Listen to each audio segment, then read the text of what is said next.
Okay. This is Pat Patterson. I am the vice chair in the position of chair until we swear in our new chair this morning. So we'll go ahead and get started. We have public participation. Debbie Crook Forrester. And Ms. Forrester, Crook, you'll have 3 minutes.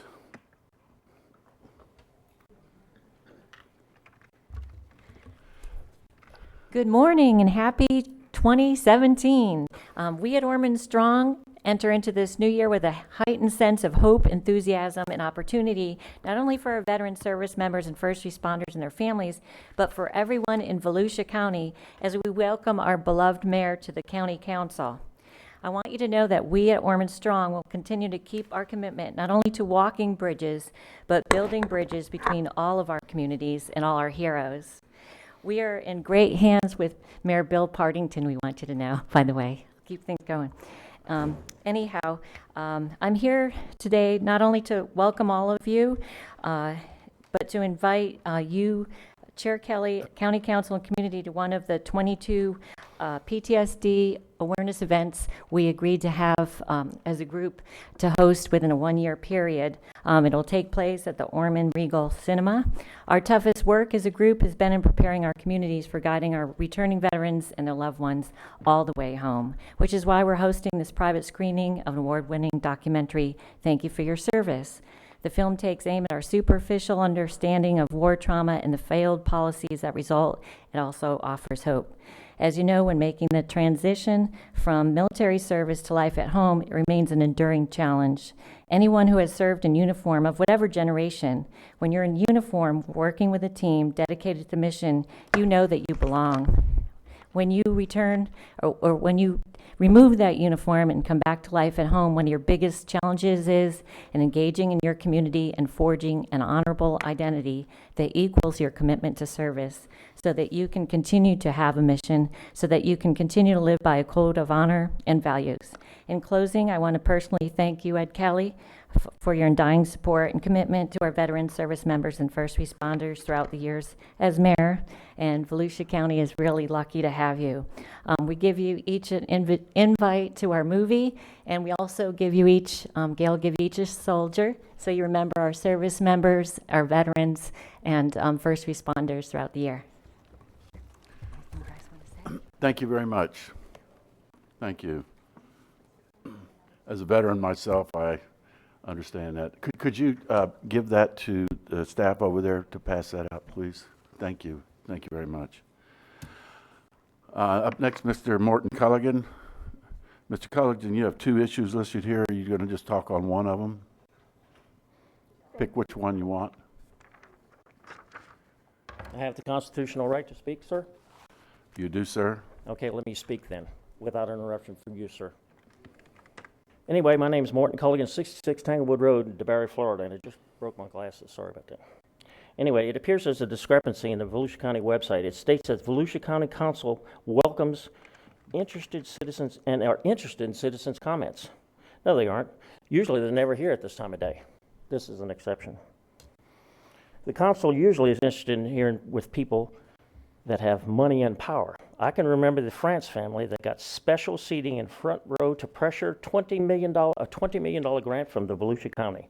Billionaires sat in those seats right there, 8 of them. 8 seats, shaking down the innocent taxpayers for $20 million for the Daytona 1 project at the expense of the taxpayers.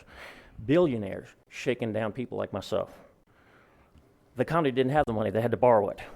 That's not the first time. It happens all the time. At any rate, I'd like to reflect on the Pledge of Allegiance. It was written by Francis Bellamy in the 19th century, and I'd like to demonstrate the original salute, and this is it. That is it, the original salute. Okay? The Nazis stole us from us in the 1920s and 30s, and not a word of fact is in the Pledge of Allegiance. It's a nice prayer. It is a nice prayer. But there's no facts involved in it at all. Appreciate it. Thank you. Thank you. Karen Clark.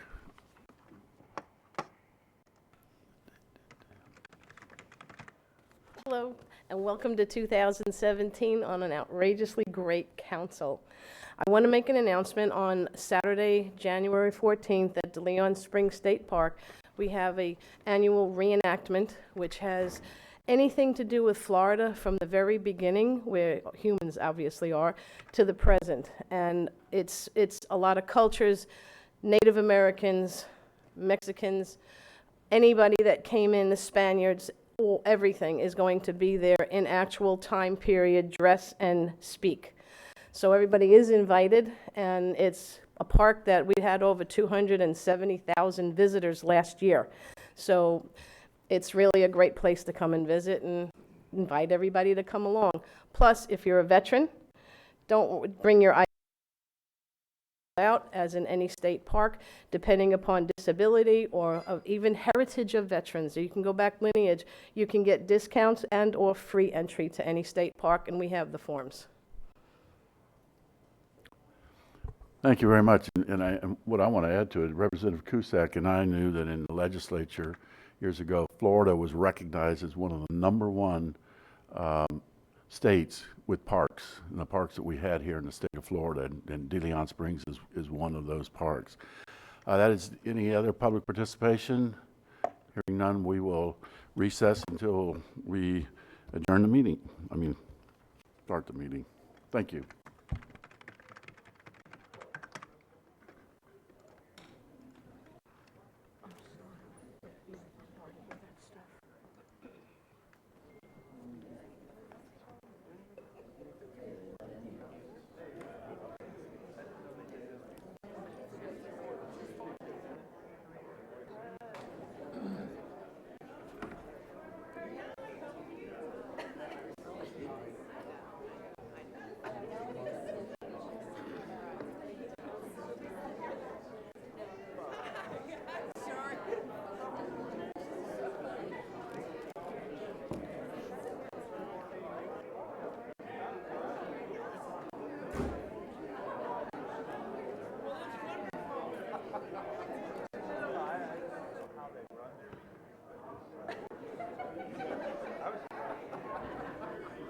I'm sorry, Karen.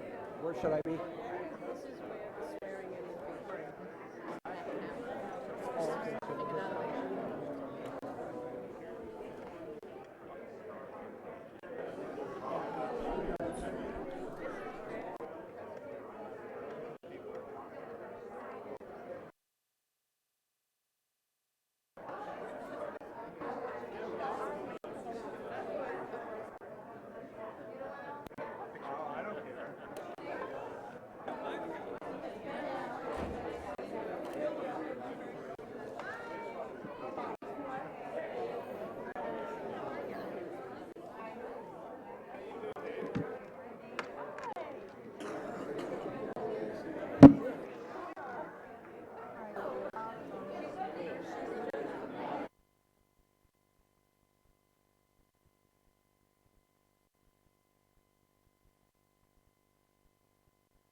Call the meeting to order, please.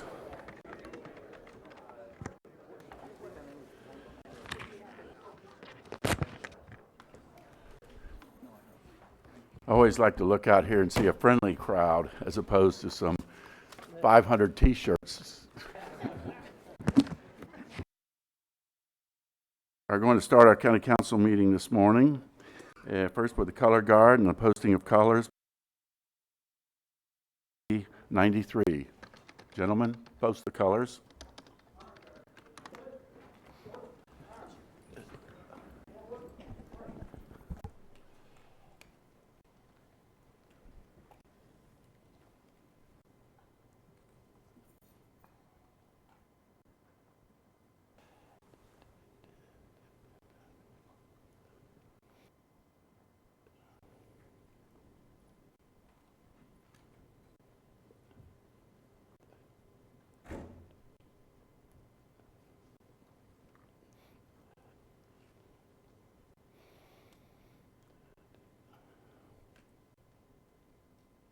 Present terms.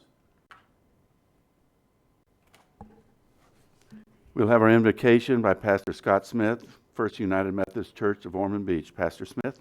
Order. Terms. Let us pray. Oh God, you are the creator of all things that are seen and unseen, and you move and work in this world in ways that at times are mysterious to us. Today we come to you with grateful hearts, for we live in a land where we are allowed the freedom to elect our leaders and to let them govern us. And we are thankful for those who have gone before and for those who currently serve in all kinds of ways to provide us with the freedom and opportunity to vote. We have voted, and these folks are who we have elected to lead us. We come to you today, O Lord, and we ask that you grant them wisdom to lead well. We ask that you grant them patience, for the process can be tedious. We ask that you grant them courage to remain steadfast in their convictions. Especially lift up Ed Kelly today, our new county chair, and ask that you grant him vision and discernment so that he might see and know the best direction to lead Volusia County. To all of us, Lord, grant us your peace, give us your hope, and fill us with joy.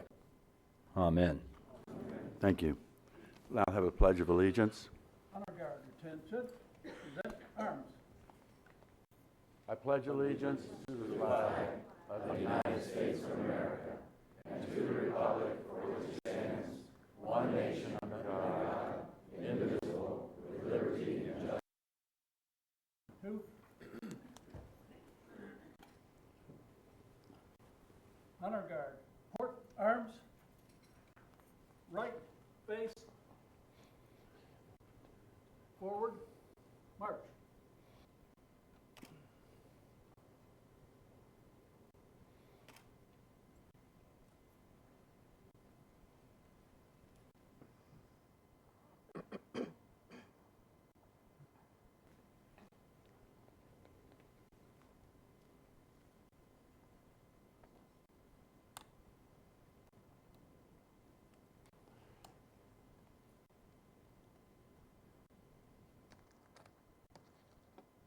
Thank you. You may be seated.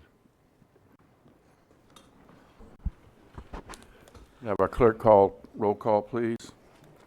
Yes, sir. Ms. Cusack? Ms. Denny's? Here. Mr. Lowry? Here. Mr. Patterson? Here. Ms. Post? I am here. Ms. Wheeler? Yes, ma'am. Mr. Kelly? Here. All present. My last official act here as the chair this morning.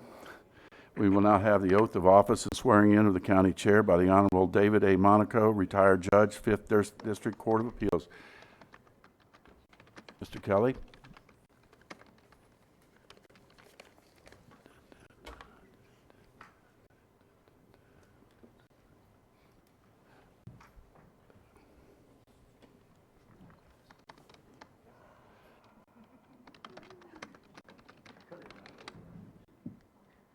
Trying to speed this up.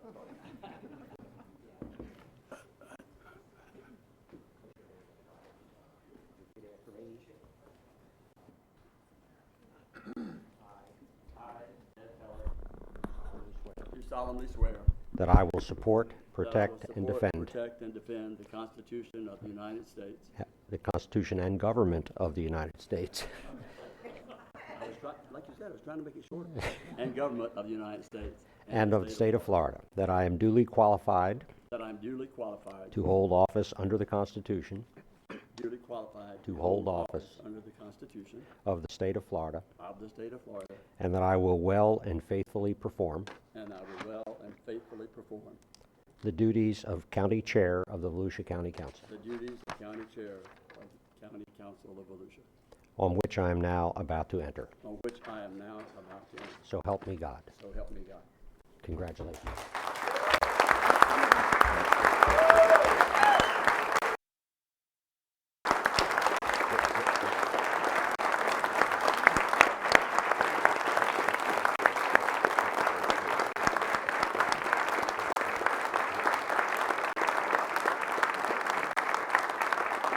I don't think I'm supposed to say anything now, but thank all of y'all for being here, and I guess I'll say my remarks later. Okay.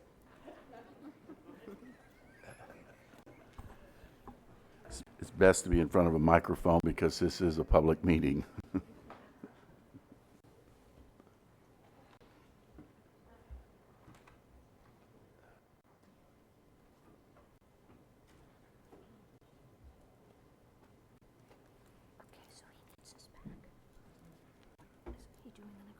He's doing it.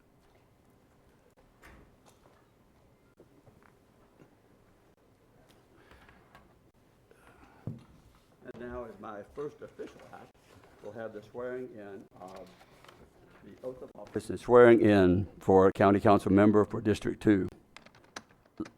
The Honorable Terrence R. Perkins, Chief Judge, Circuit Court of the 7th Judicial Circuit.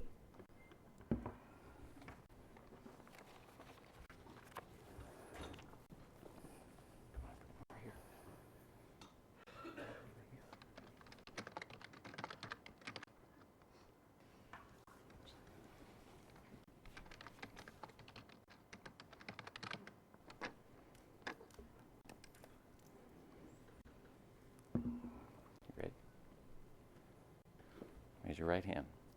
I, Billy Wheeler, I, Billy Wheeler, do solemnly swear do solemnly swear that I will support, that I will support, protect, and defend protect, and defend the Constitution the Constitution and the government and the government of the United States of the United States of the state of Florida, and of the state of Florida, that I am duly qualified that I am duly qualified to hold office to hold office under the Constitution under the Constitution of the state of Florida, of the state of Florida, and that I will and that I will well and faithfully well and faithfully perform the duties perform the duties of Volusia County Council, of Volusia County Council, District 2 member, District 2 member, on which I am now of which I am now about to enter. about to enter. So help me God. So help me God. Congratulations.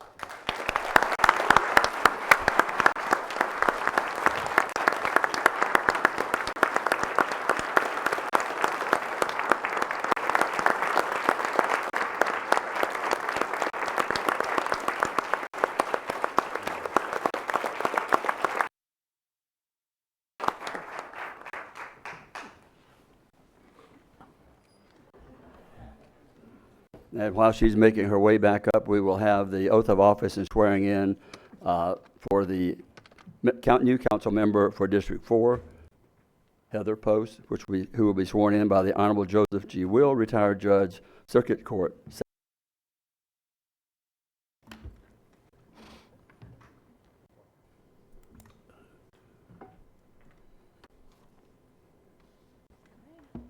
Good to see you again.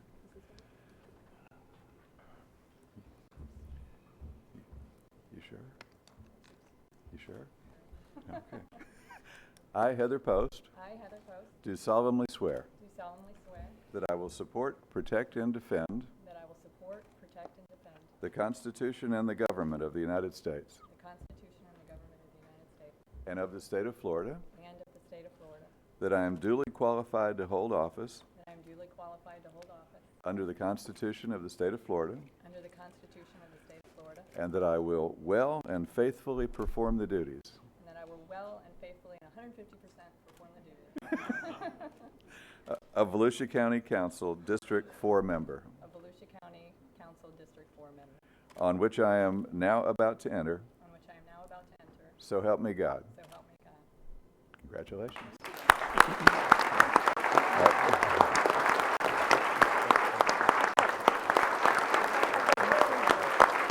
And a congratulatory hug. Be ready.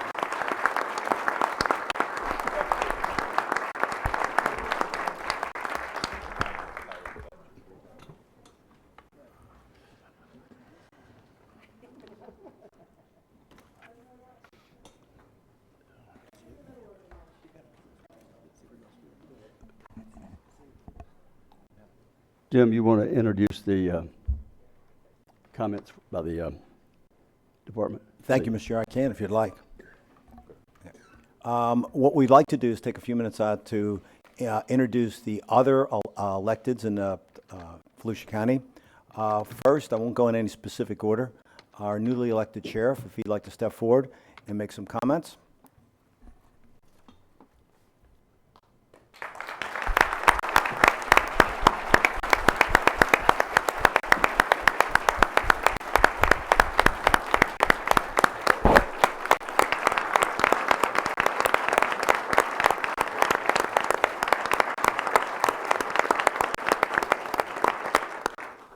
Thank you. I hope 4 years from now you'll do the same thing. 16. I like that when I said that. Mr. County Manager, thank you. Honorable Mr. Chairman, honorable members of the Commission, I appreciate the opportunity to speak for a few minutes to you. First, I would like to introduce our Chief Deputy, John Creamer.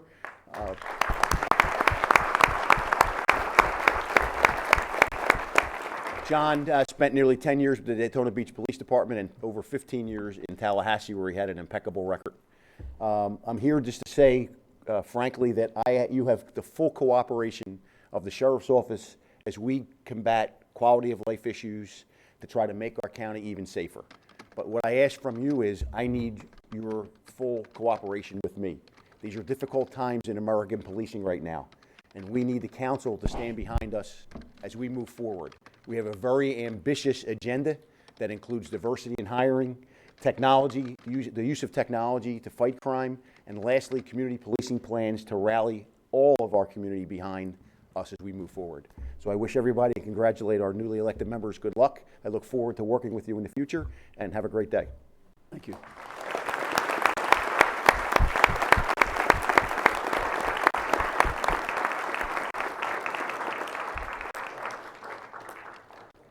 Mr. Chair, our next up is our newly elected property appraiser.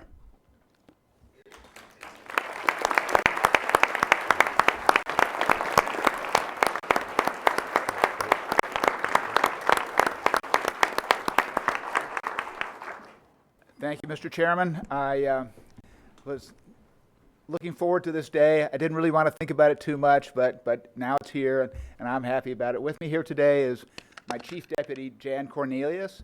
She has worked with Morgan for the past 20 years, and I'm really glad that she's part of the team. I'm looking forward to working with all of you. I've worked with most of you in the past, and I look forward to doing that again. Exciting times for Volusia County.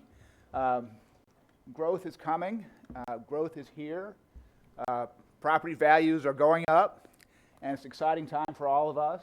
And I look forward to answering any questions anybody might have about the property tax process. So thank you again. Looking forward to working with you. Thank you.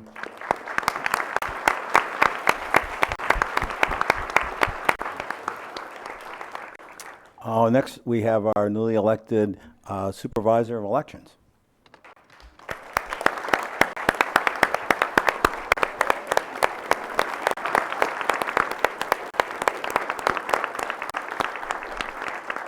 And for those of you who don't know, it's Lisa Lewis. Thank you.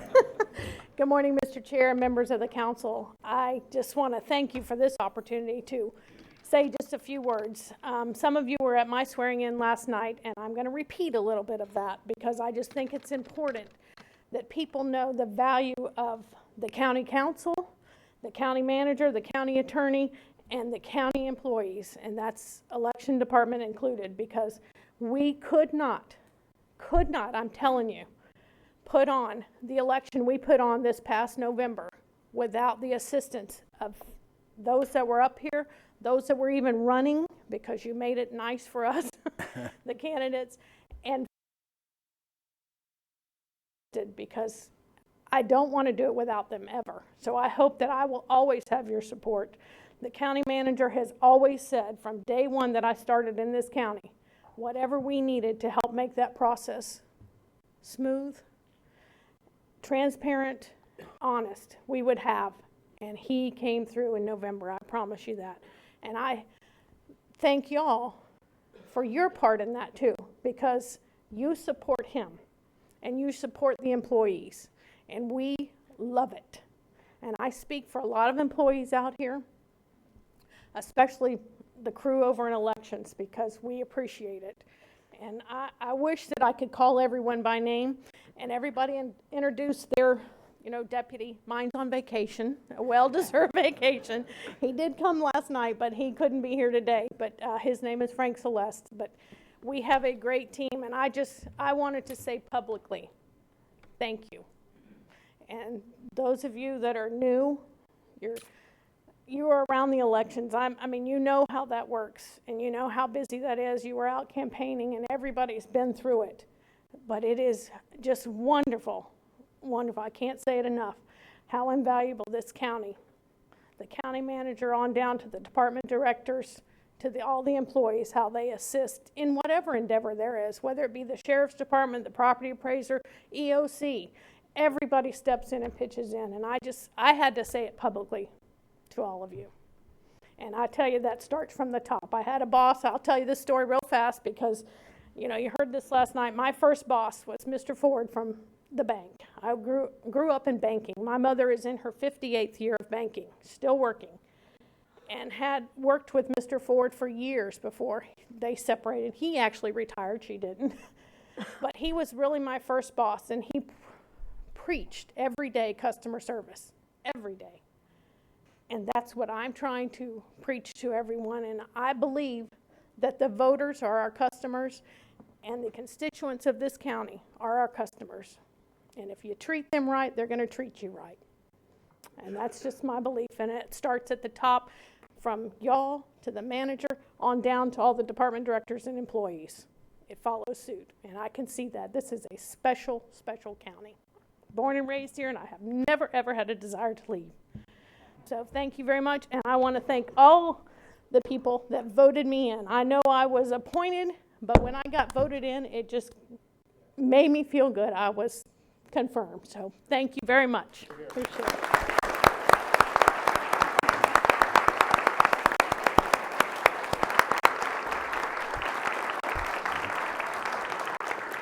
And last but not least, the newly elected clerk of courts.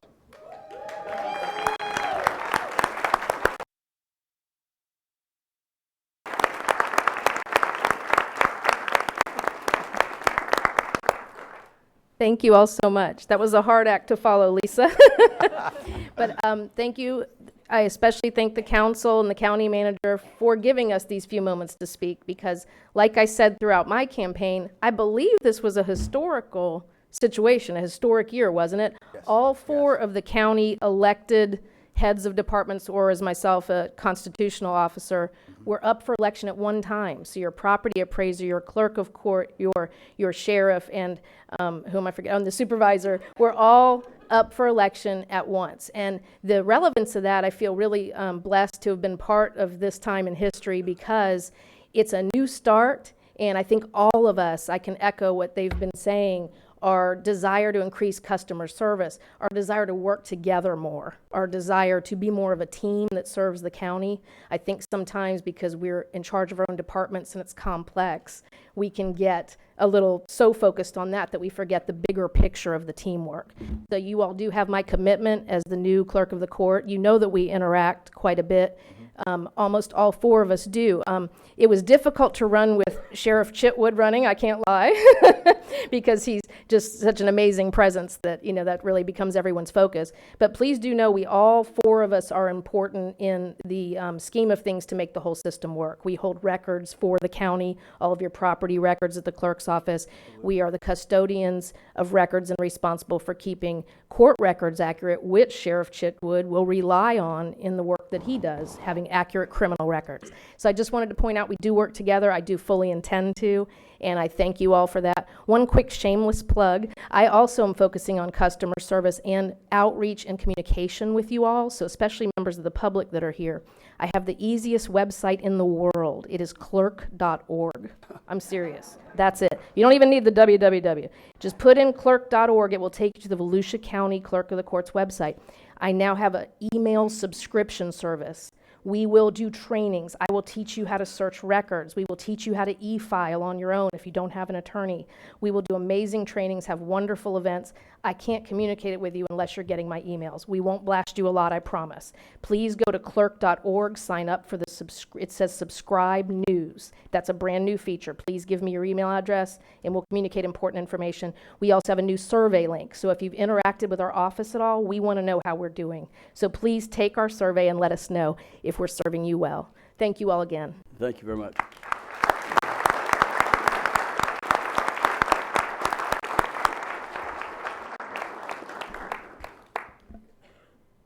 And in keeping with one of my pledges to move meetings along faster, we're running about 12 minutes ahead of schedule. So we'll now have some brief comments by those of us who were just recently elected. We keep those brief. Heather Post. I'm supposed to say, what am I supposed to call you? I forgot. You can call me whatever you want. Council member from District 4, Yes. Heather Post.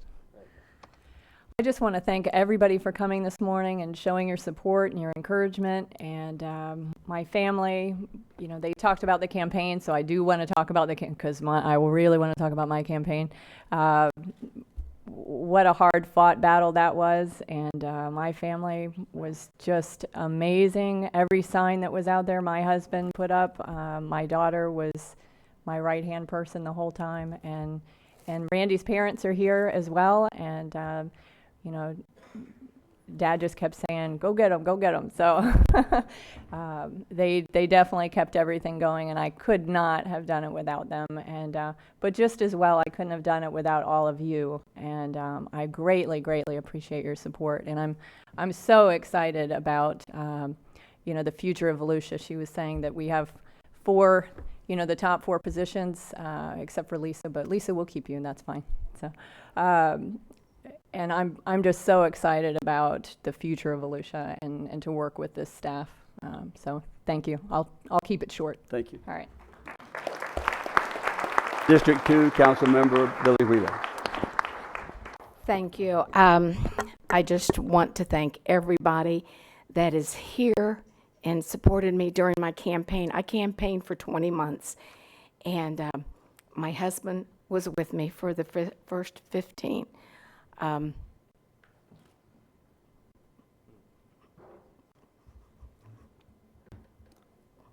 That's okay. I thank all my friends and people who worked on my campaign and stood behind me and beside me and carried me when I couldn't.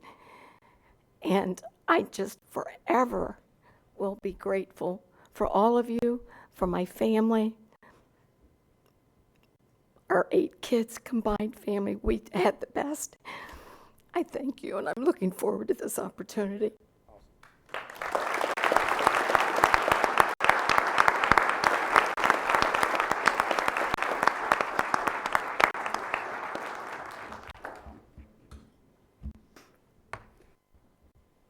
Wow, yeah, really keep. Billy, thank you for. Now you're going to get me that one. We were out there together. I was out there with the 3 of the 4 department elected directors. It's a campaign. I was able to meet and work with Sheriff Chitwood, Lisa Lewis, and Larry Bartlett. Campaigning is brutal. That's probably not the most important part, but if you don't think it is, run sometime and find out. First thing I want to do is, I think what Scott Smith said this morning pretty much summed it up. Thankful that we live in a country where we can do that. Thankful that we can elect who you elect or who is elected, and you get behind those people and support them. Thankful for those who made it possible, who continue to serve in the military, to provide us the assurances that we will live in a free country where we can continue to do that. Thank God for, next, who should be first, thank God for all that He has given us, the responsibility that He has handed this council. Family, my wife, Mary Margaret, stand up.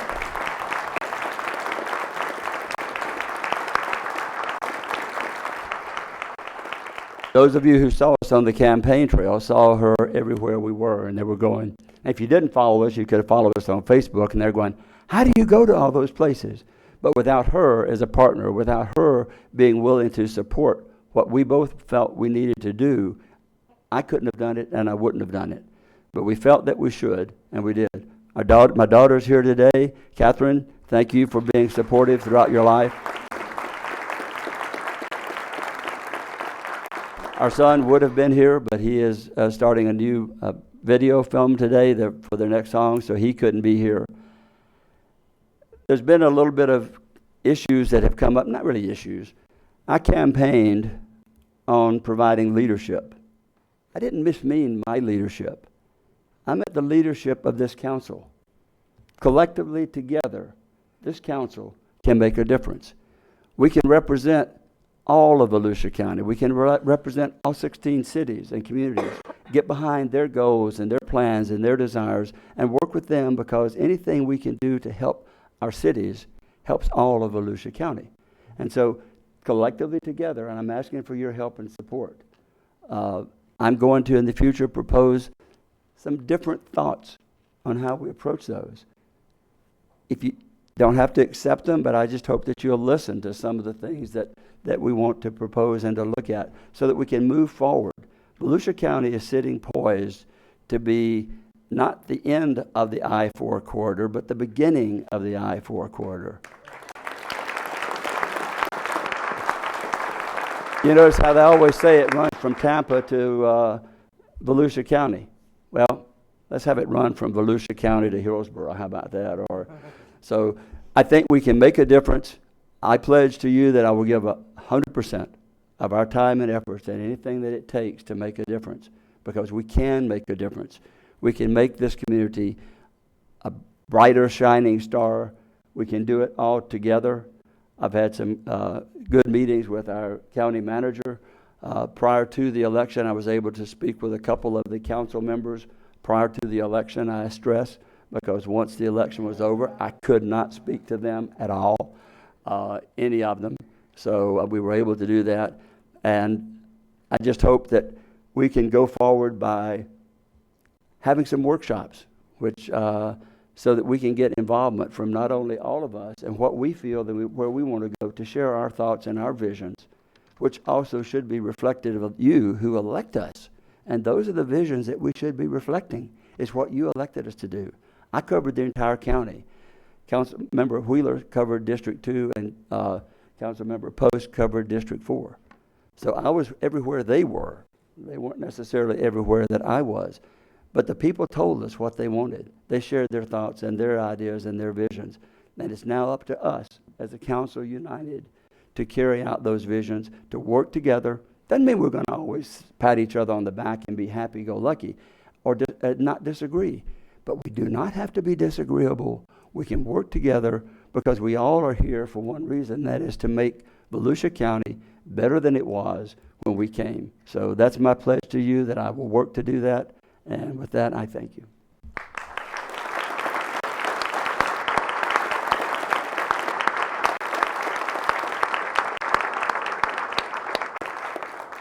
And in keeping with the pledge to make the meetings run faster, we are now 30 minutes ahead of schedule. So that just shows you that I'm a man of my words, and I'm going to keep my pledge to you to make things efficient. Doesn't mean that we're not all going to work harder or more. It just means that we're going to be effective and efficient in the things that we do. So one of those, I should probably just be quiet and stop talking. Mr. Manager. Mr. Chair, what I think they would like to do, especially with the other electeds here, is to have a photograph of all of you together, which we're going to put in the chambers. And then I think what they would like to do is take a picture of the new council.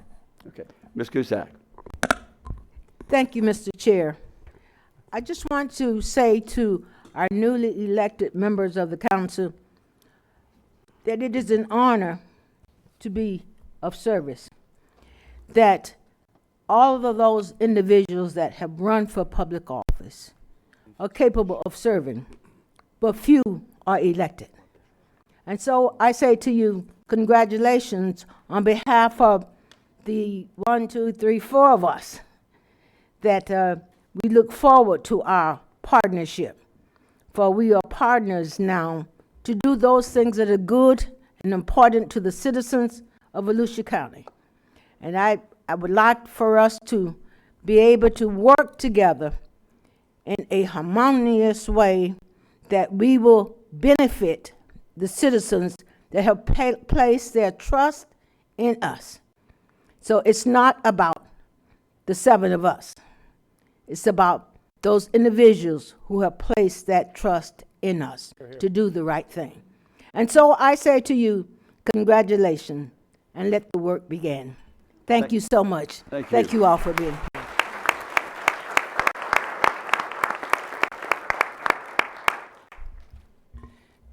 Good morning and congratulations. You know, it's interesting. I remember being the new kid on the block, and now I find myself one of the elders, and that kind of makes you breathe deeply too. I think it's a little easier being the new kid on the block because it's a little bit of more grace and mercy, if you will. But congratulations. You think campaigning was difficult? You think that was difficult? Wait till you start governing. Yeah, that's true. Say that a year from now, Chair Kelly. It's enjoyable. It's worth the service. It's worth the sacrifice, and there are sacrifices. But the effect in what we can and do impact our citizens in Volusia County for a better quality of life, I think is worth every hour that I put into it, and I'm sure that you will find the same thing. And I want to thank the other electeds that were up front and discussed the teamwork, because this is not a one-man or one-woman show. It's just not. It's just not. It's about teamwork. And if you want to stay for the long haul, what we do, what I do best, nobody ever sees. You don't read about it in the front page of the newspaper. A lot of it doesn't make social media, but when I'm most effective for my cities, what you don't see, and you shouldn't have to see, is when we have meetings. I have meetings with my manager. We had one last week with one of my cities for 2.5 hours upstairs and with staff members. Please don't think it's all pleasant. Please don't think we all go, gee, I can't wait for this meeting. I can tell you some staffers are not probably looking forward to some of the meetings, but they do an excellent job. There's a spirit of excellence in Volusia County, bar none. And I will tackle any difficult issue, I don't care what it is, going forward, knowing the staff that we have, the commitment, and the tough decisions that I have, and conversations that I have had behind the scenes. So, but that is a learned behavior. And you have to know that it's okay. It's normal. I don't know about you guys, but even my own husband doesn't agree with me all the time, and I'm still working on that one. I'm working on that. I'm not there. But seriously, thank you all. I think it's our great governor that said, now let's get to work. And I seriously look forward to it. I think there's a lot of new ideas going to be offered here as we go forward to serve our citizens. And I look forward to it. And Chair Kelly, I think I like what you said, that we should be the beginning of the I-4 corridor. Here. I think that's almost worth putting up on a bumper sticker somewhere or on a website. I think that quote hopefully will define where we're going as a council. So thank you for that vision. Thank you for that leadership. Dr. Fred Lowry. Well, congratulations, Billy and Heather and Ed. Great job. Looking forward to working together, and I think it's going to be a great year. Great things to get done. When I heard Mr. Kelly talking to me a moment ago, saying that he wanted to be sure that his suit matched his wife's outfit, I knew, having been married almost 50 years myself, that is a priority, and that's a man who's got priorities in place. And looking forward to that. And also, just to warn you all, you now have two Tennessee fellas here, so that's a warning, just to let you all know. I don't know what that'll mean in the future, but anyway. But to temper that, we have 4 gracious ladies up here now, and so we're kind of a little outnumbered, but I think we'll probably get more done, just to be honest with you. This is an exciting day for me. I am no longer the rookie. That's all I have to say.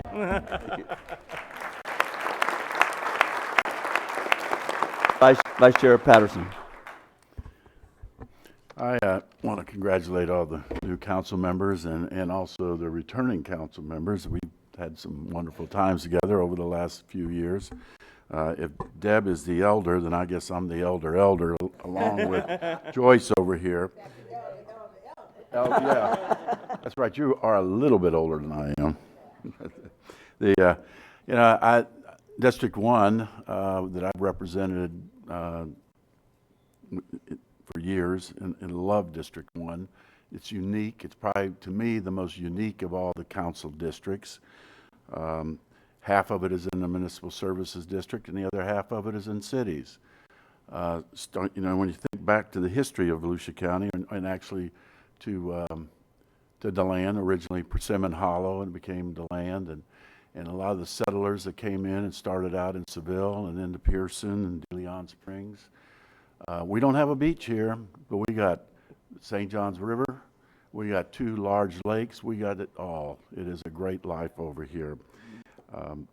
And I truly have enjoyed my years here and the people. And I'm looking out and seeing my good friend Judge Joe Will. Believe it or not, we started in a little community that started out as River Park and grew into Port St. Lucie, junior high school students. On the swim team, we still laugh about the fact back then they didn't have Speedos. We had little slow-goes. I don't think either one of us could swim more than a lap now on that pool that we did, but it was good having you here, Joe. Our friendship over the years. Actually, I think it was over 20 years when I moved up to Daytona Beach and found out that Joe was practicing law up here. So good to see you again, Joe. But this is it. I think I have thoroughly enjoyed my years on the county council. And if you think getting 4 votes to get something passed here, try getting 60 people to go with you on the state legislature. So this is a lot easier than it was up there. But we've had a good time, and Joyce and I have enjoyed the legislature together at that time too. So council members can draw upon our experience in Tallahassee and down here. So, thank you, everybody, this morning. Thank you for coming here. It is a pleasure seeing everybody out here.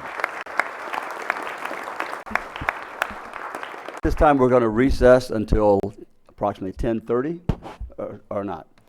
Yes, Mr. Chair, what I think you want to do is make sure that the other electeds know to assemble in the front here with you, and I'll let Jeff take over on how he wants to take that picture. Okay. So if I can have the other elected officials come to the front, and then, Mr. Chair, you can break and come back when you'd like. Okay? Mr. Chair, point of clarification first on the agenda. There's no agenda item approving the actual agenda or the opportunity to pull consent items. So I don't know if you want to handle that. We're going to do this now or later. I was going to do that when we got get to back? that part. Okay, that's good. Thank you. Thank you. We're on a time certain agenda, so we won't reconvene until 10:30. Is that it? That would be what I suggested you do. Okay. Reconvene at 10:30, recess till then. Thank you. Correct. But we want those 2 pictures. Yes.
Excuse me, everybody. Excuse me. Folks, there is cake for everybody outside the chamber doors. If you'd like some cake, please help yourself.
1 minute, Sue.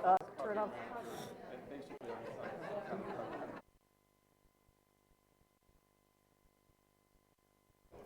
Mr. Chair? Yes, ma'am. We have 1 minute and counting. Yes, sir. Thank you.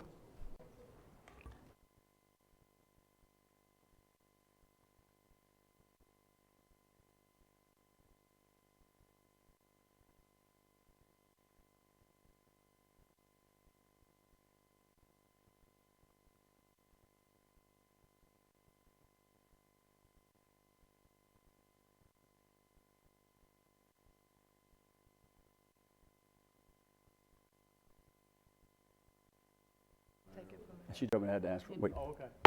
It is 10:30, and we're going to reconvene the January 5th meeting of the Volusia County Council, and we will go straight to item number 1, which is the organization of the Volusia County Council. Does anyone have a motion to accept that? Yes, sir. I move for the 2017 resolution of 2017 organization of Volusia County Council. Second. Any discussion? All in favor, say aye. Aye. Those opposed, like sign. The motion carries unanimously. We'll now move to Mr. Chair, Sorry. Mr. Chair, the motion was by Mr. Patterson and seconded by Mr. Mr. Lowry. Yes. Thank you. Sorry. We'll move to item number 2, the election of a vice chair. Do I have any nominations for the vice chair? Mr. Chair. Mr. Patterson. I'm wish to be recognized. I move that Deb Denny's be elected as County Council Vice Chair for 2017. Are there any other nominations? Hearing no other nominations, we can either vote or we can accept you by acclamation. So I suggest that we vote. All in favor of Deb Denny's as the vice chair, say aye. Aye. Those opposed, like sign. Unanimously carried. Thank you. Thank you. And now we'll play musical chairs. Well, you are now. I'm just following what I was told. I was told that you would take this chair, but if you want to wait till the next meeting, you certainly can. I'm moving. He's moving, so I don't think you have a choice. That ended that. He wants my stuff. It's nothing personal, but Pat said he's ready to move on to the other spot. So, Deb, if it's not too much trouble, if you can move, that would be great. If not, we'll wait.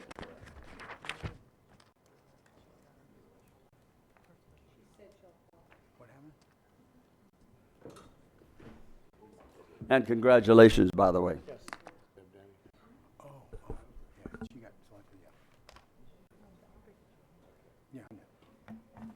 While we're playing musical chairs, we will move to item 3, which is a resolution of the County Council for the meeting schedule for 2017. You have that in front of you. Do you have a motion to accept the meeting schedule for? Mr. Chairman, I move that we accept the calendars presented for this year. Been made by Mr. Lowry. Is there a second? Seconded by Vice Chair Denny's. All in favor say aye. Aye. Those opposed, like sign. It's been accepted. We will now take a quick break for a photo of the County Council with the new Vice Chair. I'm just following what they say. That works, man. I'm telling you. It's right here. I think we're right here where the steps are, right? I'm waiting on direction, Jeff. Where's the photo? Can we go out the steps? We're going to go outside with the logo by the steps. Okay. So we'll recess for the photo and be back shortly. Yeah, just to say, historically, they take the photo out on the Historic. steps.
Sorry.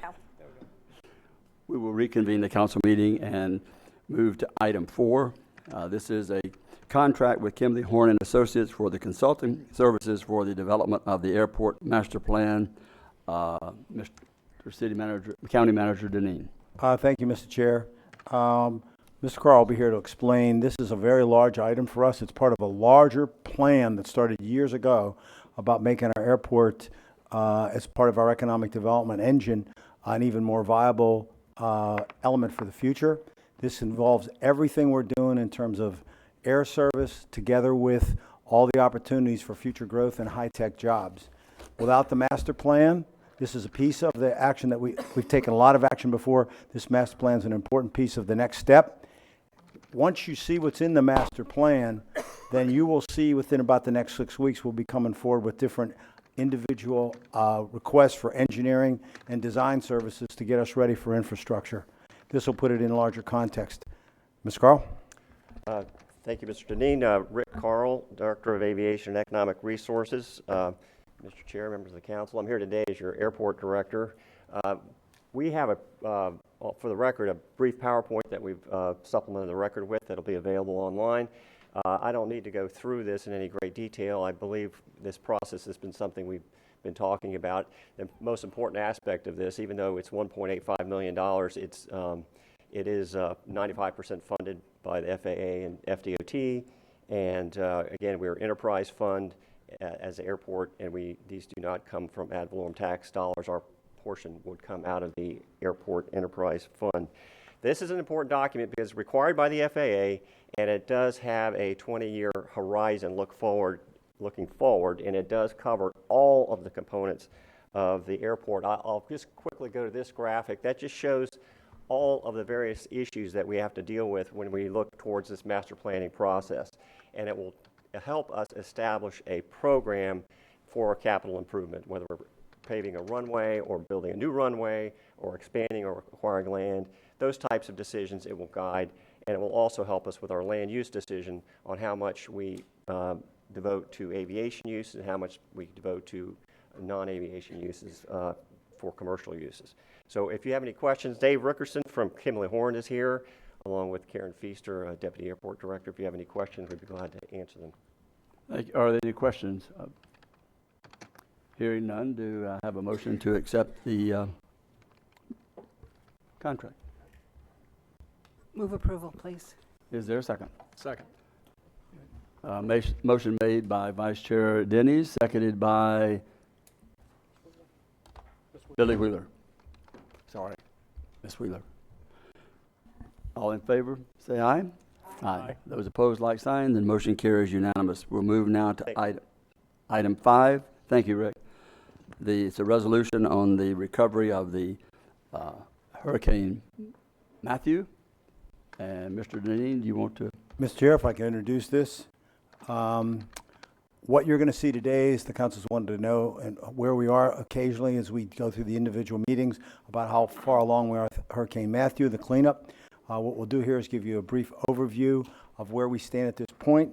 I'm also recommending, which you'll need to take action on, an extension of the fee waiver for permits for that was damaged by the hurricane, that we've allowed now people to come in if it's hurricane-related damage, not to pay fees. It's important. I think it's good for the residents. It's cost us in terms of delayed revenue or given up revenue of about $90,000. The only problem with that in some ways we have to factor in, most of this damage that we're getting permits from is in the unincorporated areas. So this once again impacts the MSD, which is a fund that, as you know, we've had been stressed. So this will be something else that we'll have to factor in the future. But I'm recommending we go 60 more days because a lot of these people are having a hard time finding contractors. So it's harder, it's taking more time to get the permits. If you do this, then I'm going to also report that to the cities because we try to do this in unison, and they may want to do the same thing. With that, Mr. Angeli, do you want to step forward? Good morning, Mr. Chair, honorable council members. John Angeli, Public Works Director. I'm here to report on the one that plagues most of us is that debris item, number one on that list in your agenda items.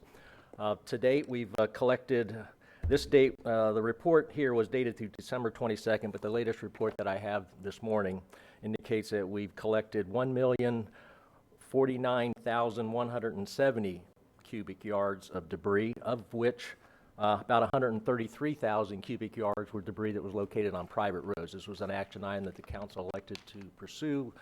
We certainly pursued a waiver through FEMA to try to get reimbursement for those things. We've been working with FEMA to accomplish that.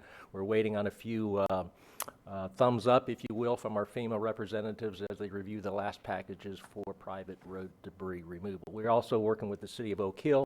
They have one HOA that they were unable to pick up and were unable to get a waiver for private road debris. We are working with FEMA reps as well to tuck them underneath our waiver, and hopefully we can achieve that and help them remove that debris with minimum impact to the cost of the city. So with that, that concludes my report. Any questions? Oh, Ms. Cusack. Thank you, Mr. Chair. Let me first say to staff what an excellent job you've done as we have dealt with this catastrophic, if you will, incident as it relates to Hurricane Matthew. Staff has been second to none, and we applaud you for your good work. And then, Mr. Chair, I'd like to make a motion for the approval of resolution extending fee waivers. For 60 days. Yes. For 60 days, yes. Second. Mr. Patterson, you were down speaking, but I'm assuming that. No, okay. We have a motion and a second to extend the fees on permitting for 60 days. And we have a motion and a second. All in favor say aye. Aye. Those opposed, like sign. The motion carries unanimously. Thank you, Mr. Deneen. And great, pardon?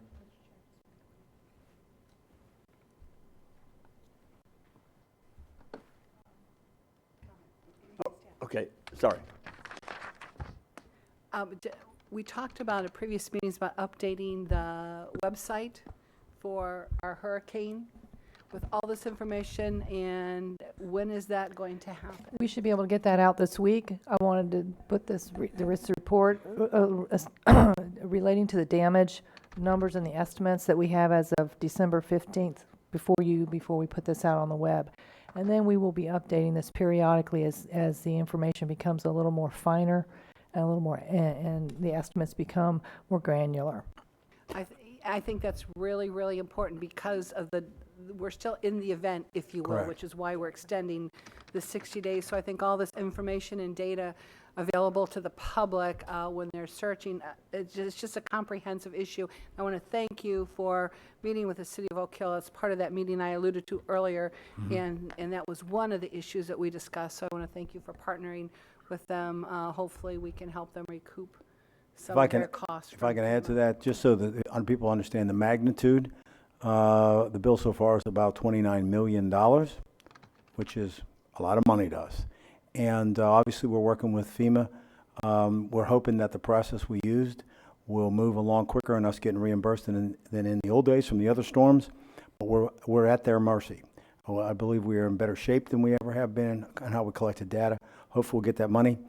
As you know, how we collect that money, and like I mentioned, the $90,000 worth of fees, it's all MSD. We put up some money in the MSD at risk, which was for the private roads. That still has to be determined. And unfortunately, we will get, as you know, the state has arbitrarily, I believe, decided they will not give their 12.5% for private roads. So that's going to be additional money. Some of the money for sure that we put up, the MSD will get used for this purpose. It will be a subject we'll talk about probably later in the year in terms of the MSD and looking at the future in that 5-year forecast of that fund. As you know, the previous council members know that fund's always been stressed quite a bit, and it had a lot to do with trying to balance off the cost for all the residents in the MSD when you add up things like the fire fee with it, et cetera. So that'll be something we'll discuss, and we'll end up knowing, depending on how fast FEMA pays us, where we stand. Any other comments? We'll move on now to the consent agenda. The staff has recommended to pull item 7. Does any council member wish to pull any item? Mr. Chair, we're also pulling item 10 also. Okay. Item 7 and 10, do I have a motion to approve the? Mr. Chair, one more too, please. Oh, sorry. Number 11.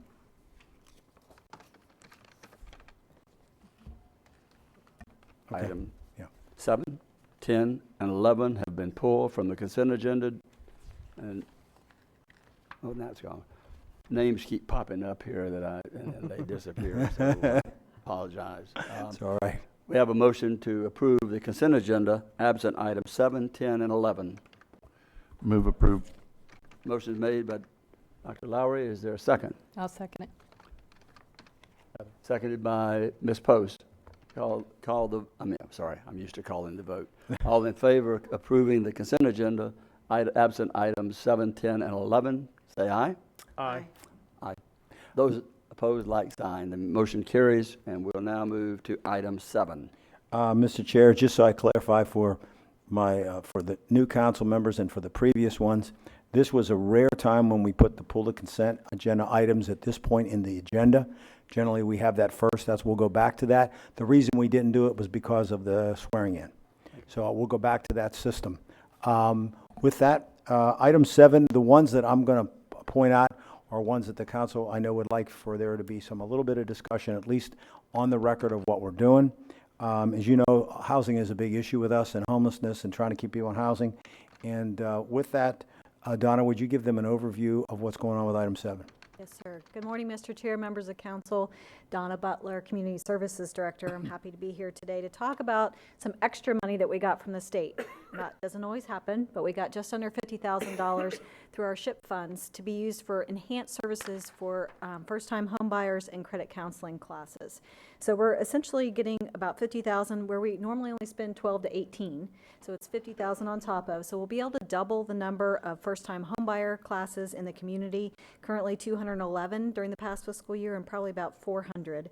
Credit counseling will be about 50% more. We estimate about 120 households will receive that. And then we're going to do an enhanced program, which is a post-purchase education class. So for first-time home buyers that don't necessarily understand what it takes to run a home that they own, they're going to go in and give them some education as well. So that's it in a nutshell. We're excited about it and put it for you for your approval. Any questions? Do I have a motion to approve acceptance of the additional SHIP funds? I make that motion. Motion is made by Councilmember Post, and is there a second? Seconded by Councilmember Cusack. And you're standing here for some reason. I was going to say, I made a mistake on 10. 10 was not to be pulled. You were right. That's what I thought, but that's okay. I'm just following directions. All in favor, say aye. Aye.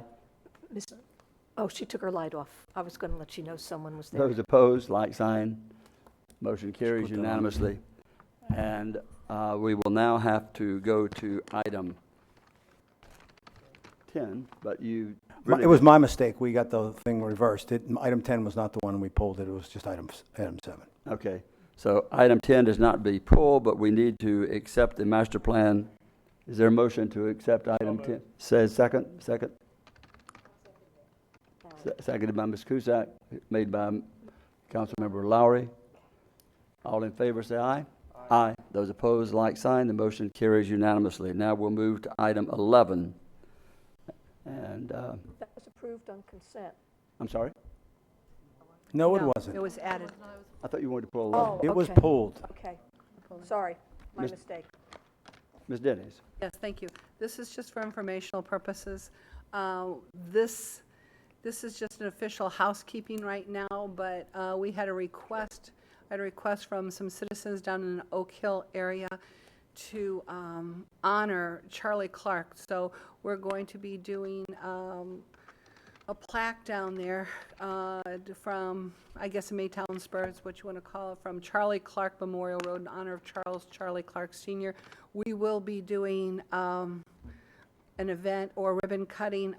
Did you want to talk? I see you. Would you like to come up here, Mr. Irvin? This is a really big deal to Southeast Volusia and Mr. Clark's involvement in the Farm Bureau, and he's about as Florida as you can get for Florida history for this family. So this is going to be a real honor to the citizens in that area. So, Mr. Irvin, if you would just just expound just a little bit on why this is so important. Thank you. Clay Irvin, Director of Growth and Resource Management. Per the direction of the County Council, staff has prepared for designation as a memorial road, the Maytown Spur. What we will be doing is utilizing DOT standards for a standardized sign which identifies it as the memorial road in honor of Mr. Clark. Once that sign is prepared, we will arrange for a ceremony where Mr. Clark's family will be present and will be able to basically unveil the new sign designating this section of road so that way the Clark family and Mr. Clark are properly honored by the county. And I want to thank you and staff for work. This project seems like a small thing. This has been over a 12-month project, but it means a lot to the community, and I want to thank you for that and doing that. And so with that, Mr. Chair, I move approval of item 11, which is a resolution designating a portion of County Road 4164 Maytown Road from Maytown Spur Drive to Beacon Light Road as the Charlie Clark Memorial Road in honor of Charles H. Charlie Clark Sr. Second. Motion made by Vice Chair Denny, seconded by Councilmember Patterson. All in favor say aye. Aye. Those opposed, like sign. The motion carries unanimous. With that, we will now move past item 13 and 14 and other business as nominations and appointments. I had started creating the appointments for the boards. I'd ask a couple of you if there were any board that you wanted to serve on. I have received some I have not, so if you'll bear with me until I get those to make the final, because I would like to accommodate you as well as I could on those board appointments. I will say this, the TPO boards will be those that are currently on there with the addition of Ms. Wheeler and myself, and Councilmember Lowry serve as an alternate on that one. And then the rest of them, I will notify you by email your appointments, but I do really want to get the other requests that there may be and try to accommodate as much as possible. Mr. Lowry. I just want to ask, so we'll continue as we are until those changes are made, continue on the boards and things that we're on now? That's correct. Okay. That's correct. Because there's a TPO meeting the end of... We'll have that before the next meeting. Okay, good. The only one that's in question, I guess, was the Central Florida Regional Planning Council, which has a meeting on the 17th, I understand. And I guess wasn't that you were the alternate on that, and I was going to appoint Billy Wheeler as the alternate and you as the member so that they can notify the people there that are going to be running the meeting. I understand there's an important meeting on the 17th for that one. Is that Ms. Denny's? Was that not right? No, it is right. I want to check to make sure that that's not the one I was just elected to the executive committee on. But don't you want to be on it? I do. Okay, and that's what I'm appointing you on it. Okay, I misunderstood. I thought you were putting Councilwoman Wheeler on. As an alternate. Oh, an alternate. Okay. Sorry. I'm sorry. My mind. I've got all these different. You're in a different chair. That's the chair makes the difference. You're excused. I know it's tough to go down there and you're sitting next to me and osmosis is getting you. I'm the one that's up here attending training. Sit closer over here, Ed. I'm the one that's supposed to be confused. I'm going to move close. We'll get So through this. we're okay. good. Yeah, We're I'll good go on that ahead. one Thank then you. for now. So that's all I have. Does anyone else have any questions? Or if you want to tell me what you, Pat, I got your request. Fred, I know you and I talked about one. I just felt like Billy Wheeler has been attending for at least 4 years on TPO. Sure. I've attended for almost over four and a half years. I felt that might add some continuity on continuing on that. If we see that there needs to be a change or anyone else wants to make a change on TPO, because that is very, very important for the county to have a continuing presence. And Pat, without you, and Joyce, without you, and I'm watching Deb, y'all are all in tune with everything there. You have the historical experience on it. There I go using that history word again. None of you are as old as me, so let's don't go there. But with that, any other comments or questions? No more reports? Is that it?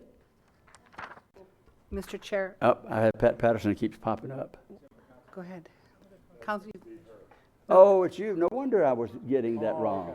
Because I kept looking to Pat, because Pat would, it's not my fault, but that's why I didn't recognize you, Deb. They didn't reprogram that when they switched chairs, so. So Pat, and I kept looking down there for Pat, and Pat's not doing anything, and I look at you, and you go, why don't you recognize me? Well, you're not there. Vice Chair Denny. They get us confused a lot. I can see the Chair. resemblance there. It Go happens. ahead. So is this the time where you want council member comments? Other than that, I was going to gavel it out.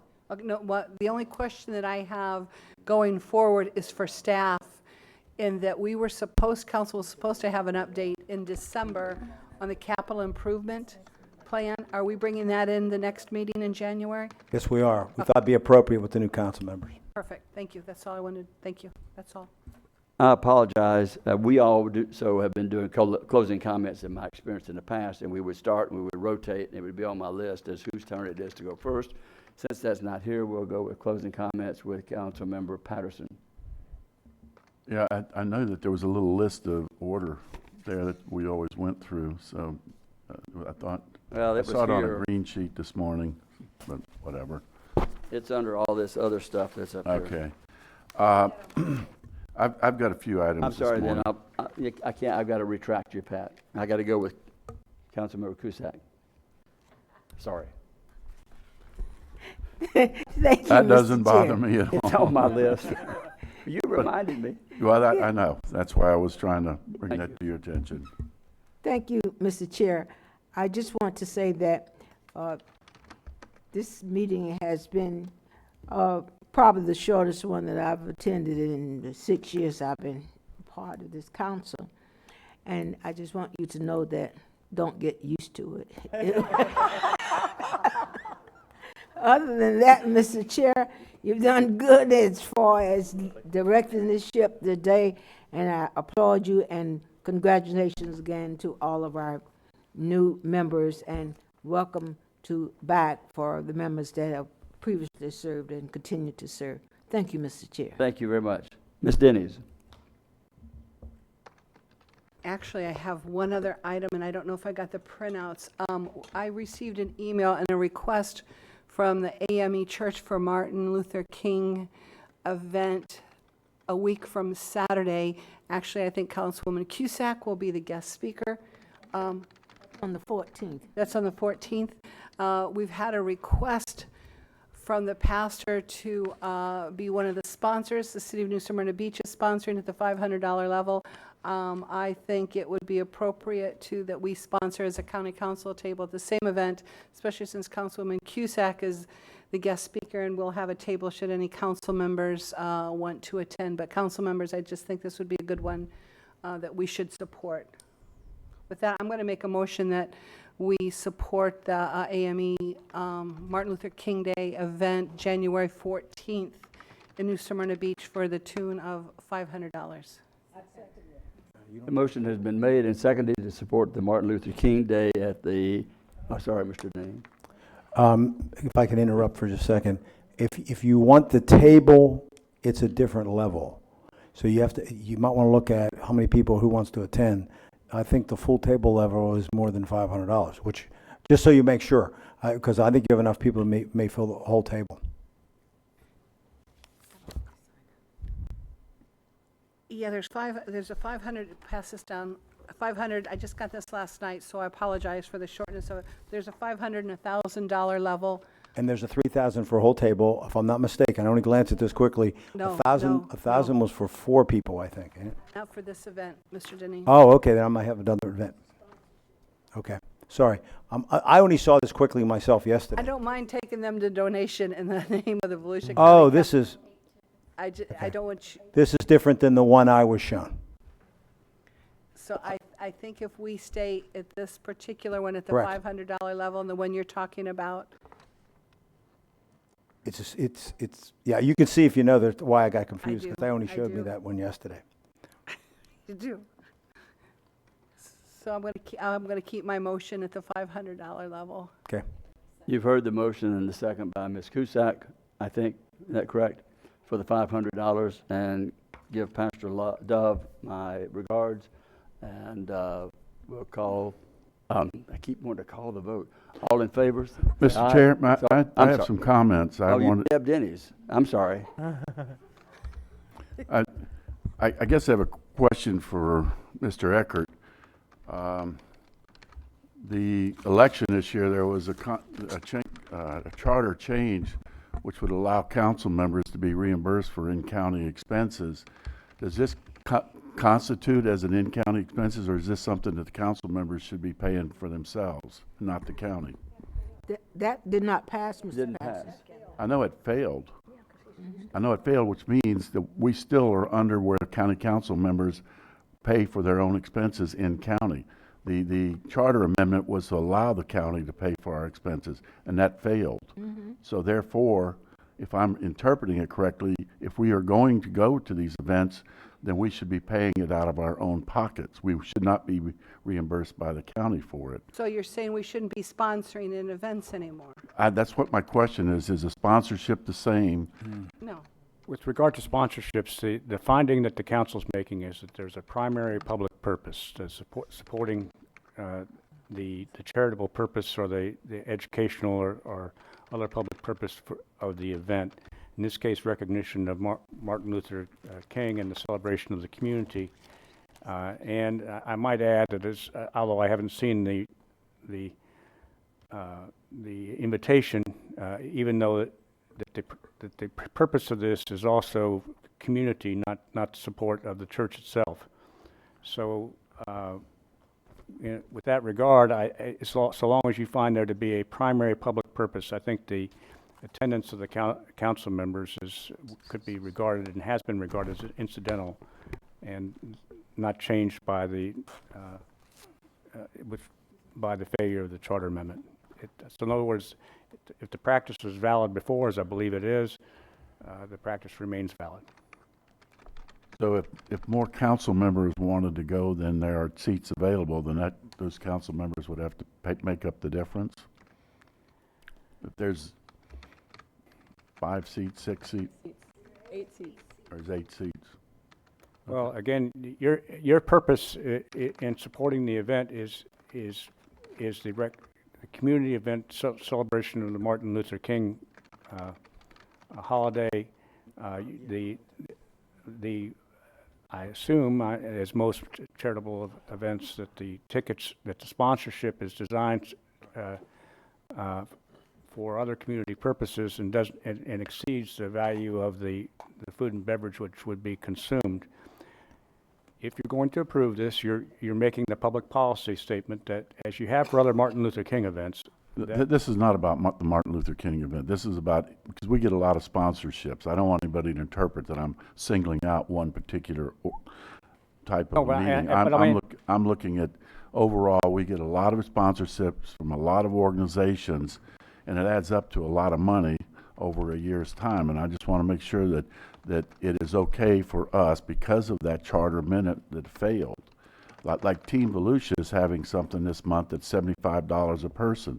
So I would assume in that case, because we're not buying a table, that the council members who want to go to that event will have to pay the $75 out of their own pocket, correct?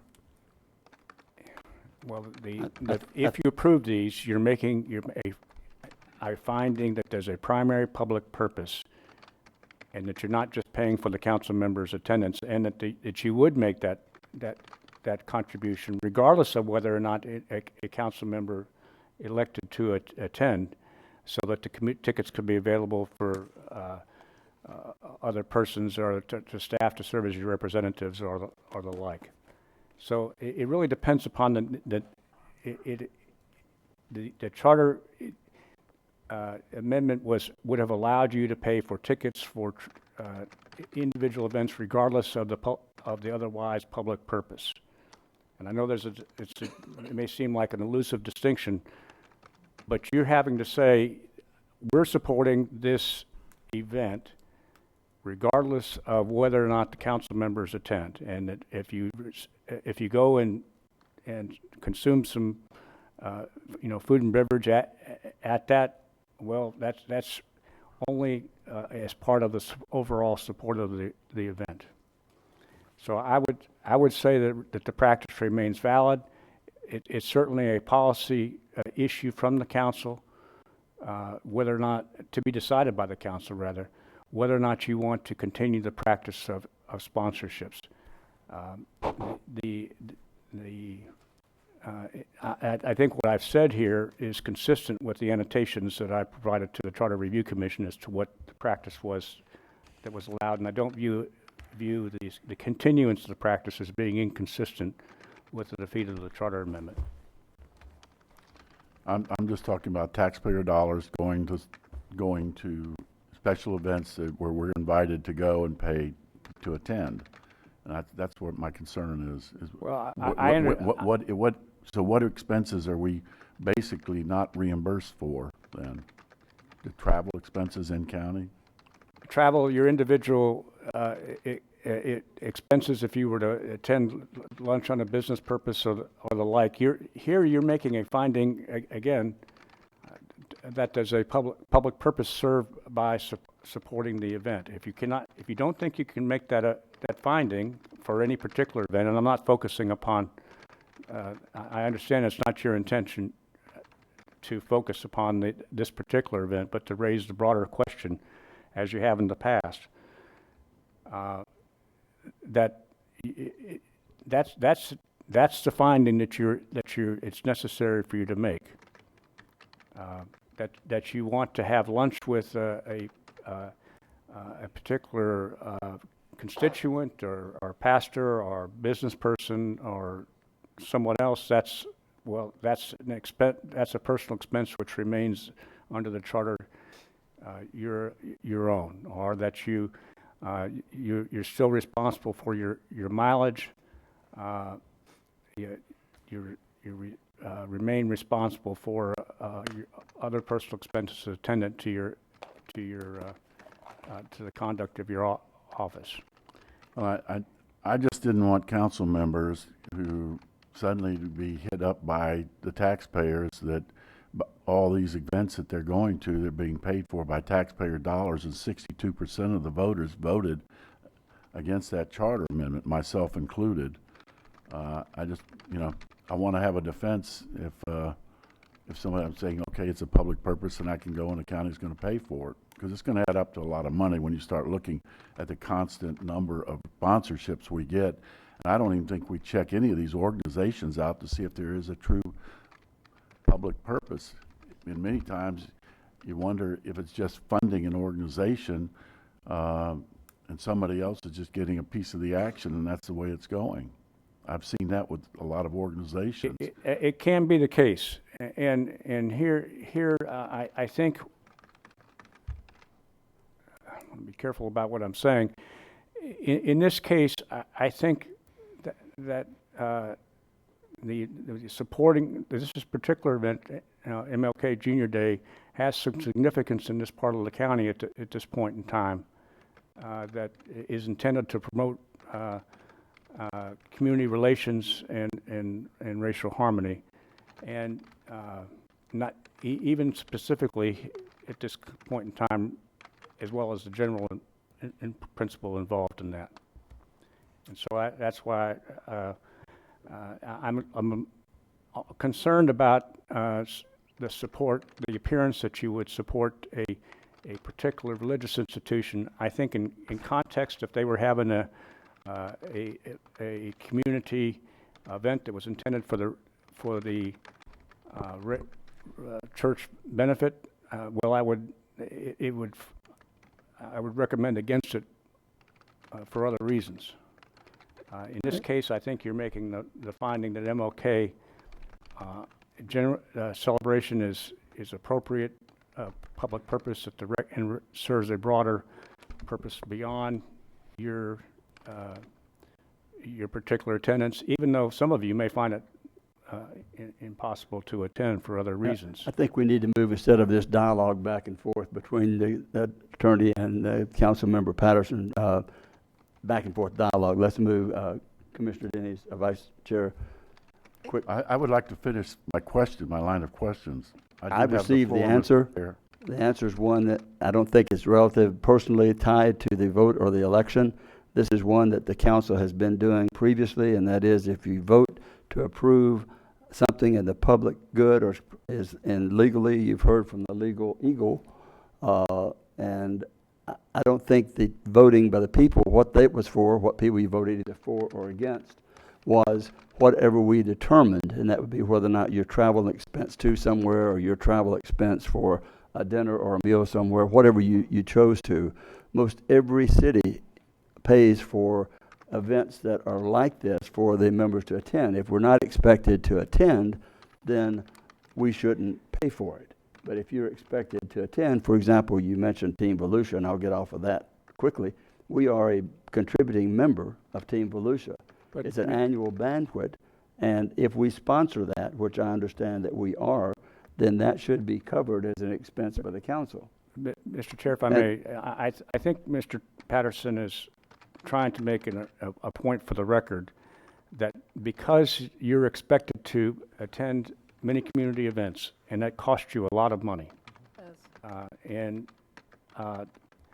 that the expectation that a group wants you there individually, but the voters have said remains your personal expense. And I'm trying to establish for the record so that you can try to provide guidance for your. And I thought you did that, sir. But that's a nuance which I think Mr. Patterson wants to have hammered home. I've heard it twice, but go ahead, Mr. Patterson.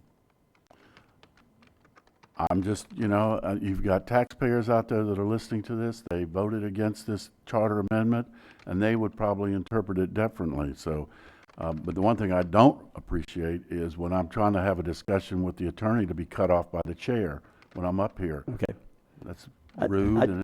I just don't know that we need to have a continued back and forth. Well, I didn't. You're here to run a meeting, not to sit here and shut council members' discussions down. Okay.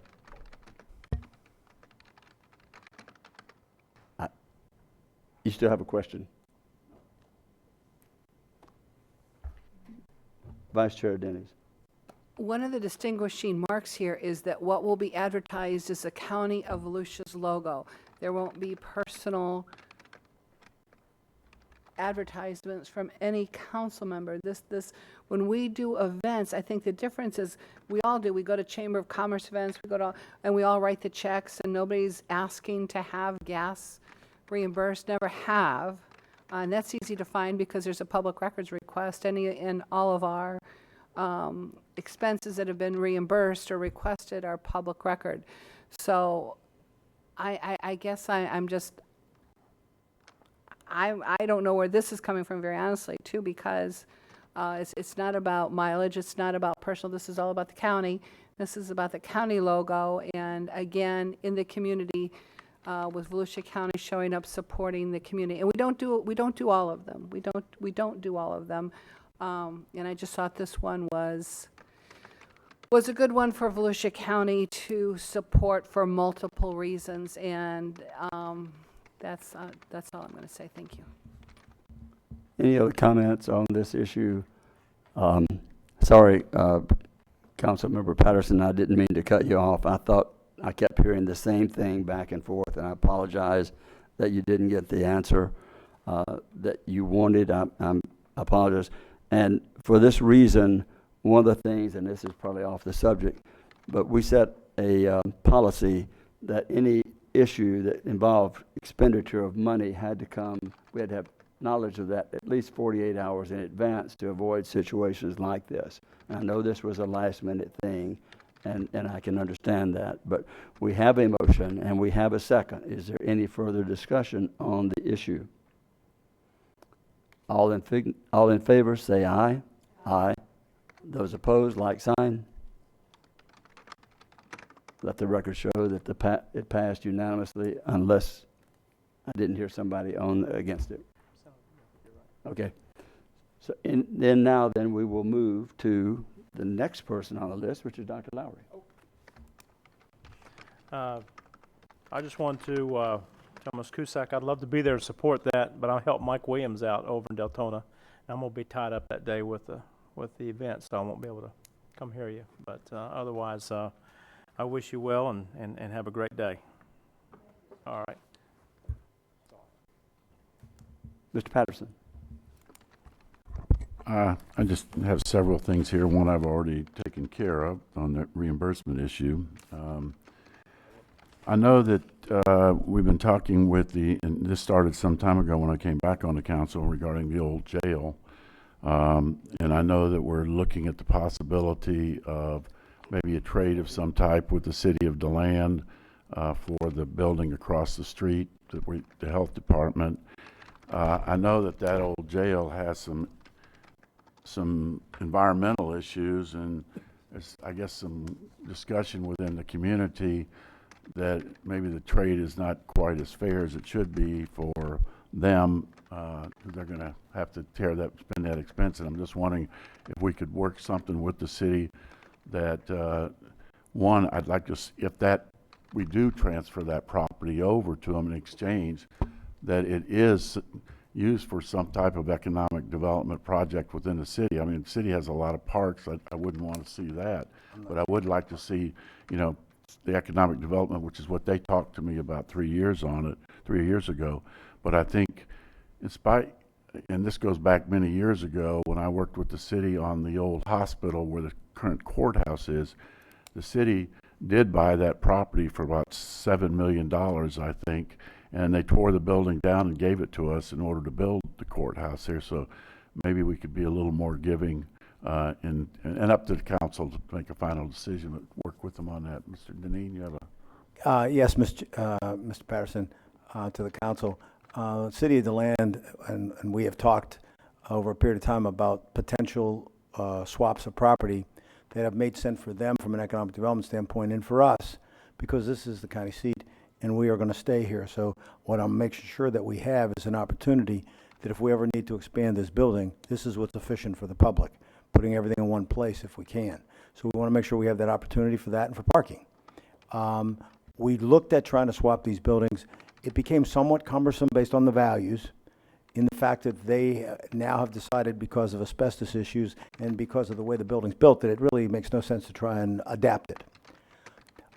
What we sort of came to was, I won't say an impasse, but we came to a point where, how do I justify that in relationship to other properties where we may do some kind of trade? But here was the difference. As you know, we've always had a really good working relationship with the land, and I'm real happy to say they're coming forward with another thing on this homeless thing at your next meeting. And we work very closely with them. And one of the things that we talked about, Mr. Patterson and I had talked before about from the past on economic development, is I think the council may feel differently about a swap that's not even if we use what they're looking for is an offset for the demolition costs. So you're talking about $200,000. I don't see a problem, I don't believe, and I don't think we set a precedent we can't live with if I provide them some of the money for demolition from economic development. In other words, a property switch that's even with a some demolition costs from us, if they give us a master plan for development, so that in some reasonable period of time, your return on investment's jobs. Not a park, not a parking lot, and I think that's one of the concerns, because then what did we gain? I've talked to the city, they like the idea, and they think if they were given a reasonable period of time, they can demonstrate what that return would be. To me, that's a win-win. For the amount of money we're talking about in terms of return on investment, it could be one of the better ones in terms of actual return for your dollar. And I think it's part of that ongoing partnership. And I think in the end, it's really good for citizens, because, this way two governments worked out something in the long run. You got to think a lot further out than our own lifetimes as to what these properties are going to look like someday and what we need to own. So this would really make a lot of sense for us. Obviously, I'm going to try and put together some suggested deal like that. If I can do that, then I'll brief you all, and then if I believe that there is an interest in it, not voting on it, but at least discussing it, then I'll put it on the agenda. But I think that takes care of Mr. Patterson's concern. I think that puts it in a position where we could justify it on a fair basis, because if you don't do this, then you know how this works. Then all of a sudden everybody wants deals we can't do. This one, it goes right up our alley with economic development, and it's a partnership. It's a win-win, a partnership with another community, with a city, and also it's in our best interest in the long run for the property that we bought. Mr. Deneen, We're also, the health department building, we're currently leasing that for what, about $50,000? About $50,000. So You by- know, and an ongoing thing with us is, as manager, especially through the downturn, we have looked at, I'm not a big believer, unless you have to, in leasing buildings, because we're there forever. And, you know, if you can own the property, in a lot of cases, you're better off. So what we've been doing is, a lot of cases, when we downsized, was we consolidated. And in this case, we'd also get rid of an ongoing payment. And we would end up using that facility the way we want. But I think it's a larger footprint that you have to look at for the future. And I really do think the land has a point. That old jail is not in their best interest. It's not in the community's best interest. And they need room to expand if they're going to develop, and you need a big enough parcel. All I have to be concerned about as a manager is if we do a deal, is it the deal we do for other people? And in this case, I think if we work on an opportunity with them where our money would be used out of economic development to, in essence, get the building removed, as long as we had a commitment from them that there's a plan for development, and we don't want to see it turn into just a parking lot or another park. I think it's very justified, and I think we could be a good partnership. And if the city's interested, then I'll try to see if I can move it forward and put it in front of the council for your discussion. Okay. All right. Thank you on that. I know that we talked about the endless number of lunch meetings that we have during our council days of stopping that procedure. Are we still on track to kind of notify that if they want to do a luncheon or a breakfast, do it outside council time? My understanding is and we need to ask this question of the new council, there were reasons over time where it became problematic in terms of having these luncheons, especially guaranteed ones. And it became, even when the council sometimes in the middle of issues needed breaks.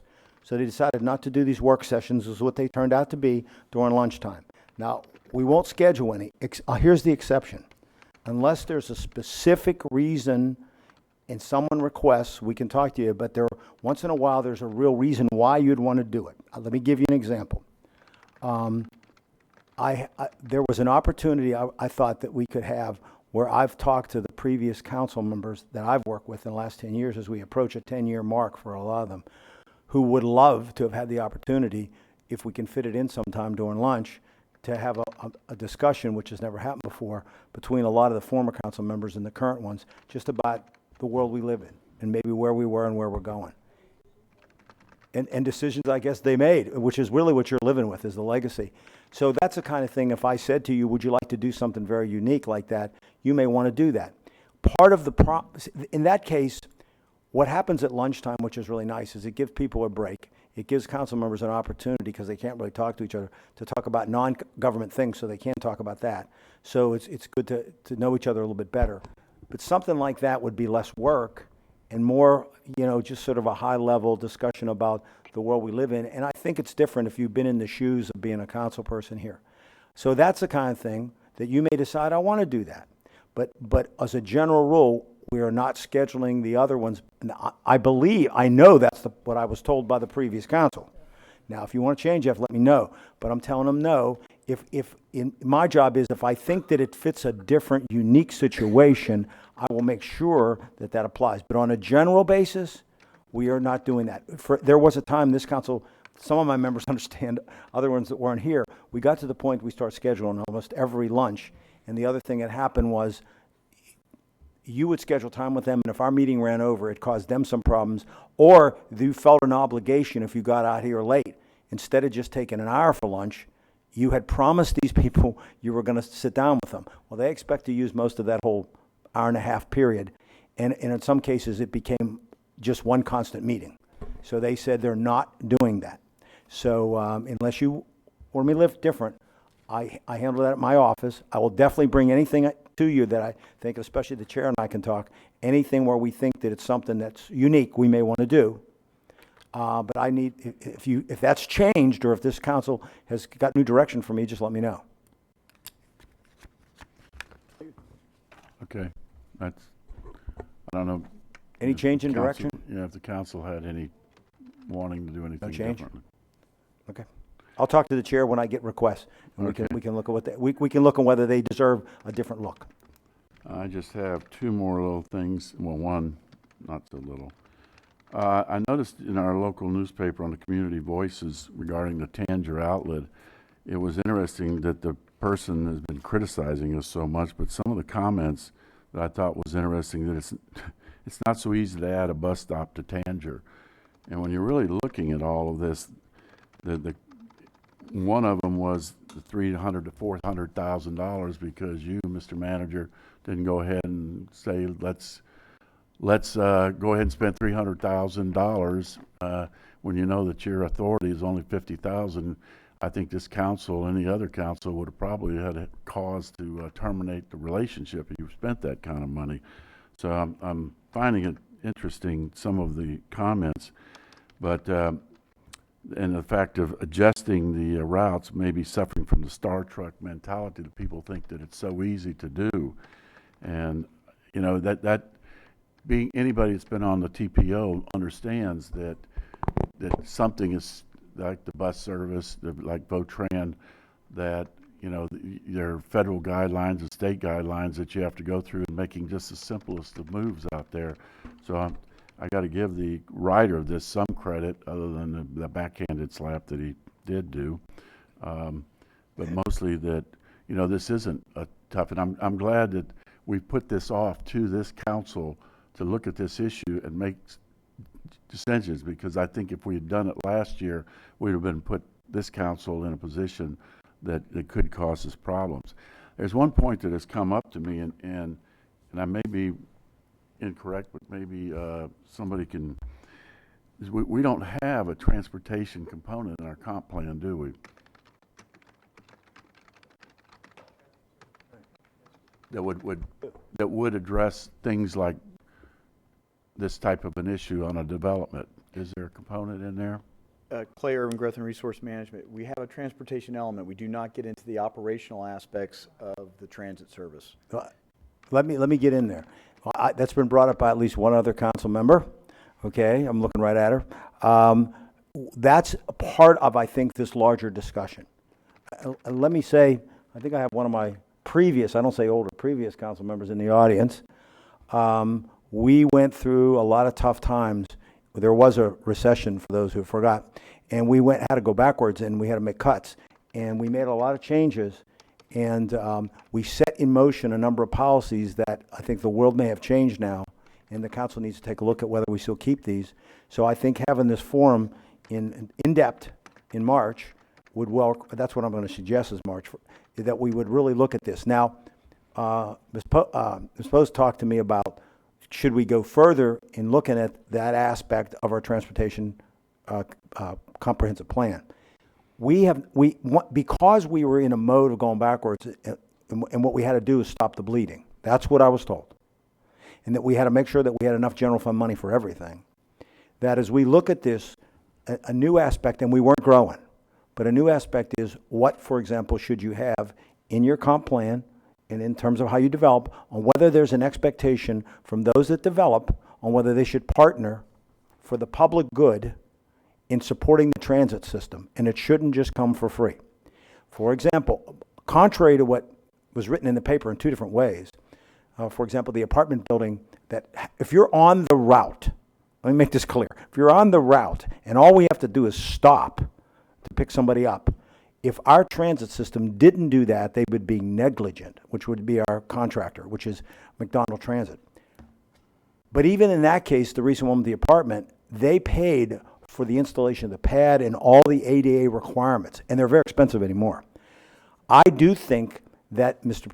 Patterson, Ms. Post had mentioned this to me, as part of that discussion, I can have our people talk about where we may have weaknesses in our development orders through the transportation plan, and you might want to look at whether you start requiring people, and it may be not that burdensome in a large development for them to figure this in ahead of time, because especially if they're expecting that service, and they also should be looking at what's available already in transit. The previous council was very big about infill development because it was in the best interest of the society, because the transportation system was already there. So you didn't have to, in other words, all you had to do is put the bus stop out.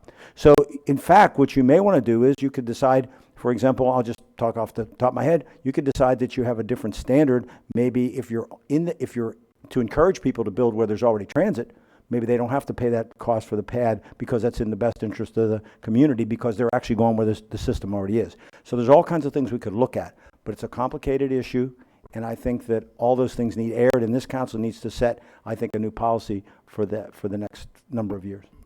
Yeah, and I don't want to make our development process cumbersome. I want something, that would take care of the, we've got the Minto community looking at it. I don't know if there's a true need that's going to upscale development. I don't think it's, maybe some of them would want to ride a bus. I don't know. But the last thing I want to do is come in here and find about 20 developers with their hair on fire because we are, making a process and really costing a lot of money. But I think it's important that we look at this so we aren't criticized again because of the Tanger deal. I think that was a whole different ball game in itself. I don't think that many people, they make it as if 1,300 people have been affected by it. I really don't see that. You would have thought that this would have come up long before the first piece of dirt was turned over, but it did, and it gave us an opportunity to come back and look at this whole issue. So I'm glad Ms. that's Patterson, happening. I've also been asked by one other council member to take a look at, which I thought was pretty creative, about who we are servicing. You could end up having a development where the real need maybe is the workers, not the people that are using the development. That's different. When you have workers out there they're maybe getting low or minimum wage, but what we can ask McDonald Transit is to serve that need could be significantly different in cost and could be less. And so we have not had a policy like that. And you're right, what we didn't want to do was burden developers at a time when we were trying to get them. So I'm saying we ought to be looking at all those things. And I do think this concept, and Ms. Cusack's wanted to talk to me about it, this idea that maybe we ought to have a different level based on who we're really trying to serve, that could be another element. And that could affect what it costs. It may be cheaper. I mean, that even might be able to be some type of flex service. They're pretty complicated issues when you go across the entire county. But I think this council, the reason I wanted to wait till March was I felt you'd get seated a little bit better. And I think this is going to be one that you want to dig into. Our subsidy is significant. And as you know, this council, the previous council before the 3 members I have, we made the first time since I've been here, we made a 28% increase in the subsidy to Votran deliberately, extra $2 million over 2 years to upgrade the existing service. So it isn't that we didn't invest money, but once you put the money in, that's ongoing costs. It's not one-time costs. And the council's been very leery of watching what they put on ongoing costs. Well, I think that, some of the issues out there, one, the service on the east side of the county is every 30 minutes, and on the west side of the county, it's every hour. Ms. Denny's has an issue, that No service in 2 hours. Yeah, so it's different all over the county, and I think that needs to be looked at so that the entire council knows what's going on. Transit doesn't pay for itself. I mean, there's just no getting around it. The best transit service I've ever seen years ago was in China, and that was 50% fare box is the best they could get, and I think it's even lower in this country for the fare box receipts. You just it's not something you're going out to make money at or even try to break even on. It has to be subsidized because people need transportation. They need that transportation. I'm a big fan of it, like I am of the Sunrail. And the last thing I have, Daytona State College is going to be having a course, not a course, but a one-day, about a 5-hour little seminar on parliamentary procedure. If anybody's interested, it's $125. There's a lady coming in that is recognized as one of the only one female lawyer in the United States that is certified as an instructor in parliamentary procedure. There are a few others that are certified, but not lawyers, and she really knows her stuff, so it may be good for people who are interested in picking up and learning a little bit more about parliamentary procedure, since I'm such a nut about it anyway. And that's all I have, Mr. Chair. Councilmember Post. I don't have any further. I think I said my Okay. spiel earlier. Ms. Wheeler? Just again, thank you, everyone, and staff. I'm really excited to get started with y'all. I just am impressed so far, and I think it's going to be a great team. And council members, all of you that are already on here, here we come. And have patience with us, but I think we've got a wonderful team. I'm so excited, and let's get it done. Thank you, and I guess I get to go last. Mr. Patterson, I apologize for cutting you off. I was wrong. I hope you accept that apology. I won't let it happen again. I apologize for that. And exactly what has carried on here for almost the last 40 minutes is exactly what I think we could eliminate by having workshops to address these issues, especially when I'm aware of the jail. I doubt that Council Member Post is aware of it, or you are aware of it. Okay. Okay. But, and some of the issues that you're bringing up, we're not up maybe to speed on some of those issues. And if, for example, transportation, and one thing I talked to the county manager was to do a transportation workshop where we can discuss everything. Another thing I think that would help some of us to get on speed, you guys have been here, some of you have dealt with each other for parts of 3 decades. Okay, because you've been, oh, you have, and you've dealt with each other. The 3 of us, you haven't worked with. And I would like to have a workshop, an hour, hour and a half at some time, where we can sit down and just talk to each other about what we want, the desires that we want. And the issues that you brought up, Mr. Patterson, are issues that I think should be agended. And if we can discuss those as far as what we want, what do you want? You want to look at transportation. You want to look at VOTRAN. You want to look at public safety. These issues, if we can sit and talk, then we can arrive at a consensus and a direction so that we don't need to have the discussion here, and we can get started on a plan of these issues. Set goals, set 5 or 6 or 7 or 8 or 10 goals, the things that we want to accomplish this year. One of them may be to relook at VOTRAN. One of them may want to be to look at and incorporating transportation. To me, I know it's bigger than that, but to me, Sunrail, VOTRAN, and the infrastructure are all part of transportation issues. And we look at that as a general, and we say, okay, here's what we need to do with Sunrail, here's what we want to do with the VOTRAN, and here's what we want to do with seeing where we can get ahead and what we can do to improve the infrastructure of the county, and we set the plan out.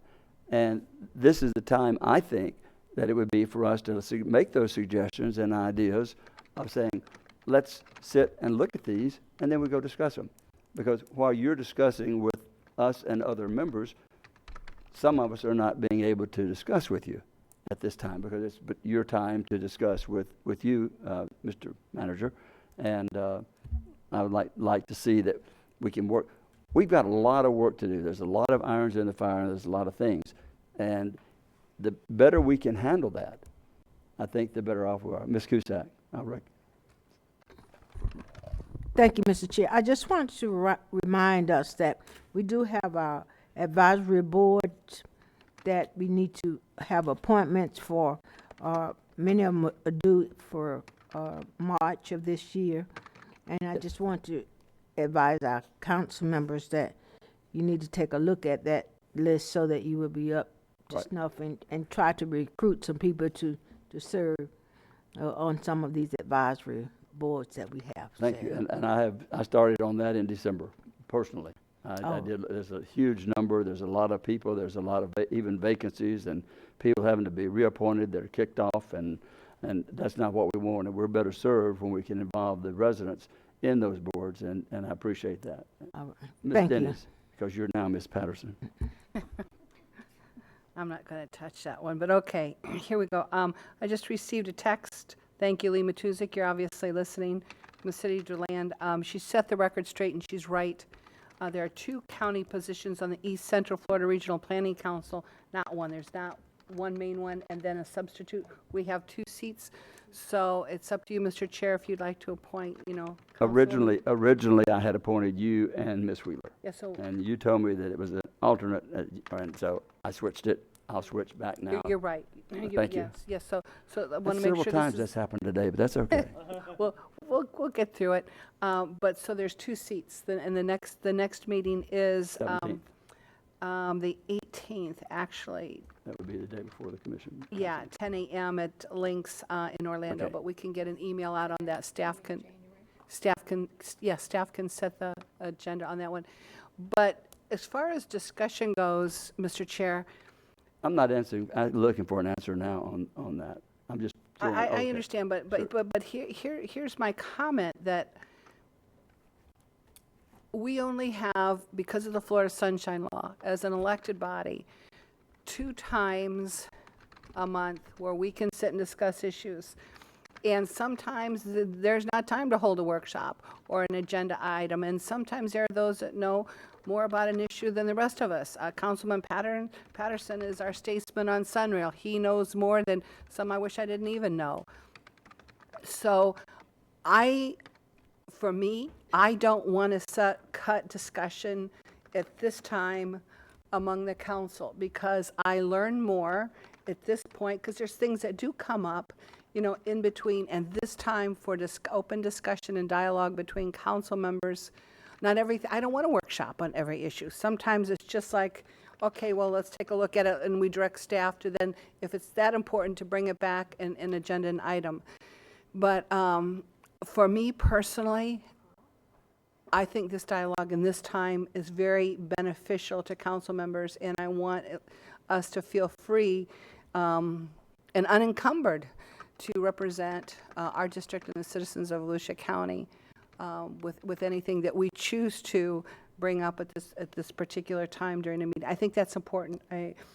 Ms. Post. So I actually just wanted to address that as well, because I know that that's a big point. I think one of the things that we all discussed during the campaigns was the need for more, the public to know more of what's going on, and the public to be more involved in various things. And I don't know what to call you, Councilwoman Deb. Okay. Deb mentioned earlier about that there's so many things going on behind the scenes, and I think that a lot of the public and the constituents don't actually realize that. So a lot of that discussion time, I think, is actually good for the public to hear some of those questions and some of those answers, to get more of an idea of what's actually happening. So I think that the discussion is actually a good idea on both points, but especially too to make sure that the public is a little bit more aware of what's going on and sees that we have those discussions. Okay. Let me kind of set the record straight, is the way I understand it. I understood this part of the agenda was for kind of like closing comments and report and suggestions and comments that you make, not necessarily that we would all be in discussion with each other on each item that the individual raised. Am I incorrect in that? You're incorrect. So we're supposed to be, if I wanted to comment on Councilmember Patterson's idea about the jail and the exchange of property, I should have been aware of that to make a comment relative to that at this time. Well, I think because of the Sunshine Law, I mean, that's really a lot of the only opportunity we have to. No, but, well, this is a time to get something out, and then. We don't always have the workshops. Yeah, this is a time, and many times we make a suggestion that the manager would bring back, but it's getting an issue out that you don't have to, if you don't want to discuss it, then you don't have to, or if you can make some comments, but it helps the manager in setting future agendas. Right. And it may be some of these issues, and we've had this in the past, that we have had a workshop. We had one over at the Ocean Center. We had one over on water issues over at the beach building over there. I do hope that if we do these workshops, that they are done here, mainly because everything is recorded, and people out who can't be here at that time will at least be able to listen throughout the internet, or go back and be able to play the recording again, because it's very important that they know what the discussions are. But I'm not here to surprise anybody. I mean, Josh was here for quite a while. He threw some stuff out that blew people's minds. So, And, but it got an issue out there, and it was time to bring it forward in the form of a motion. And maybe, and many times a council member may make a motion on something, to have it put on the agenda. And if there's, a second and, 3 other people that agree to put it on the agenda, then the manager will do that. I mean, or you can get voted down on something you want to put on the agenda. That's the great thing about this deliberative process. If I can help there, Let me make a quick comment. I was not even talking about not having a workshop here. I was talking about it being here, in the public, in the sunshine. It's not about going to meet somewhere else. It's an idea where you can have a workshop, and the workshop, what you brought up, Mr. Patterson, are ideas that I think need to be discussed. And that's exactly what I thought it was. I didn't realize that if someone brings an idea up, that we could all contribute to that idea or that thought. well, let me clarify that. What you do here, that council members do, is they may raise issues. It helps me get direction. Nothing they raise that is not on this agenda will get voted on. And so this is not a place Understand that. where we would discuss to take action. For example, Understand that. what Mr. Patterson is talking about is, in different council members run into different things. The issue he brought up with the land. What I'm trying to explain is, I'm being talked to by that city. I will be bringing stuff forward. So this is really, in some cases, an open dialogue between yourselves and with me on things to bring up forward. The other thing is to put things on the agenda. This is another thing that comes up where they decide that they want to put it on the agenda. But this discussion is really just sort of, it's the pre-discussion. There's not a real discussion of the issues. This is the pre-discussion of how do we get them on the agenda, or how do we, he may raise something that nobody's interested in putting on the agenda. Well, then it dies. Exactly. But I mean, to clarify, Ms. Pope, I never mentioned that a workshop wouldn't be held right here. I wasn't suggesting that, but I wanted to make Ms. sure. Post thought maybe I wanted to hold. No. You said you want the people. The workshop. Any workshop would be held here, but it would be a workshop about not items that we would vote on.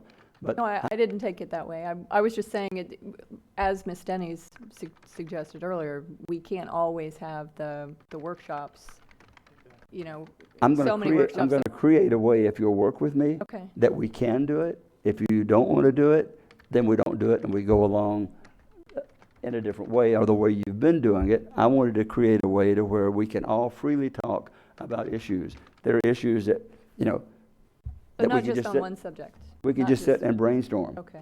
What if I came up and said, let's talk about Votran? And I think has to be a way, or should have been a way, to find a way to get the bus stop to Tanger. And I felt that that's important. Or I felt like that my people are saying, we don't want this or we don't want that. This is an item to look at. What if we're saying we want to do more with, for example, public safety? We want to make sure that the public safety, the deputies and the departments and all of those involved in public safety, we listen to whatever their issues are. And I want to make that one of the issues that we address. You've done that with water. What if I said that I would like to see a comprehensive review of the beach and the tolls and the way that's handled and the true cost and where all that money is going and what are the real figures on that? And then you can all say, well, we don't care about that. I said, fine. But I brought it out there. But I mean, we can do that and discuss it, and you can tell me why you don't think it's important that we look at whether the tolls are there or they're not, whether we do away with the kiosk and put another form of collecting the tolls as ideas and thoughts. I think out of the box. It doesn't mean I'm directing the county manager the way to do something. These are just thoughts that I would like to be able to share, and I'd like to have a time to do that. And I talked to the county manager yesterday about a thought, and I would like to see if you would work with me a little on it. And if you don't, that's absolutely fine. I'll work with the way that you want to work. I'm just one person, but I'm willing to look at something a little different if we think it'll help. If we don't, and if we try something, I'm learning how to operate these buttons and calling Miss Denny's and Mr. Patterson the right people, pushing buttons, knowing which ones to push. Something like that. I can see that's happening. But we're trying to be kind to you today. But thank you. You need, and I want to be kind too, because we have the opportunity, as I've said, and it's not just public speak. We have an opportunity to really make a difference and to go forward with everything that's out there. And that's what we should be. I'm not going to focus on petty things. I'm going to be upset that Mr. Patterson called me out, but I apologize. You know, that doesn't bother me. I apologize. I was wrong. I won't do that again. But let's all work together. And I just want to understand the way you want it, and if you want it to be this type of thing, and if we're going to discuss something that's going to go to a discussion item, why have it as a discussion item and then a discussion item or brought up? What you bring up is fine. This is the only way you can get them to agenda, and that's the way I've done it. I've only been involved in this not as long as most of you, but I have had a little experience in bringing items on agendas. Not a lot, but some. And that's the way we do. We have to talk. And if you don't talk and don't work together to find the issues. Ms. Post. Okay, I'm just saying that if you're going to talk about it, it's kind of like, well, let's have a board meeting, and then we'll do this, and then we'll have another board meeting to discuss what we discussed at the last board meeting. So are you talking about? The one thing, I'm not objecting to the workshop concept. I think it would be important that each council member, and if we move forward with this, we look at the committees that we have and the dates and times, then we also put down things that we're involved with that aren't county council. I sit on a hospital board and also the quality board of a hospital, so I got 2 activities there, plus other things I'm involved with. So I don't want to be in a position where I can't attend this, and I think the logistics of it will have to be done by the manager. So I think if we're going to move forward, the council members need to put down a schedule showing what, because most meetings are at the same time, you know, the second Wednesday or the third Thursday type things. So we don't come in conflict there, because if there's an important issue, my responsibilities to the Florida Hospital Fish Memorial Board of Trustees is important to me, as what we do over there, and the Quality Board, which usually meets at 7:30 in the morning. I love 7:30 meetings, believe me. Good for you. I don't, but that's okay. So, but you know, so that's all. I think, in fairness to all of us, we really need to find out if it's going to even be doable with our council time and outside time, the things that we're involved with. Well, my intent, and never know when Mr. Lowry is going to get a fishing con. Well, my intent and what I discussed with Jim yesterday would incorporate that, because I'm fully aware of that. We all put a whole lot more time than this being a part-time twice a month meeting, and we all know that, and the public knows that. I just want to make as much use of that time so that we can move from the item. And I know the jail issue has been out there at least 4, 5, 6 months or longer. So, I mean, that's just a specific one. Now I have Ms. Post, you're up again. So are you talking about having open, routine workshops? I will let you know that as soon as I work it out with the manager. Okay, that's what I was trying to get at, because Okay. when you were talking before about just having. Should I share with them now so they can either shoot me up or down? Okay. One of the things I had suggested, that occasionally, whatever time we discover, that we set a time on one of the monthly meetings for 2 hours in advance of the meeting, or whatever period of time we have, and that will be a workshop where we can do different things, whether it's an open meeting, whether it's a brainstorming session, whether it's do we want to discuss long-term plans? Do we want to discuss transportation? What are your wants and your wills, so that we can take a record of that and put it down, and one of us is for this, and we say, well, I would like to see this brought back as a discussion. I would like to have more information. I would like to have information brought back on the beach. I would like to have information brought back on what our real costs are. I would like to have information brought back on where we are in transportation planning and road maintenance, for example. Sunrail is very, very important. The homeless issue is a huge one, and that's one that I would like to bring forward, because I think that we can make a difference in that one, but we can't do it if we don't talk about it, and if we don't get the support of each of us or not. And if 2 of us support something and 5 of us don't support it, there's no need to pursue that avenue and that idea. And maybe by sitting, we can't achieve anything if we don't work together and talk about it. And that's all I'm asking. And if I just misunderstood what this was about, and that this was open discussion time between members, because I thought when whoever started first, which was Ms. Cusack, then she would speak, and that was it. She would say good night, or good day, or good.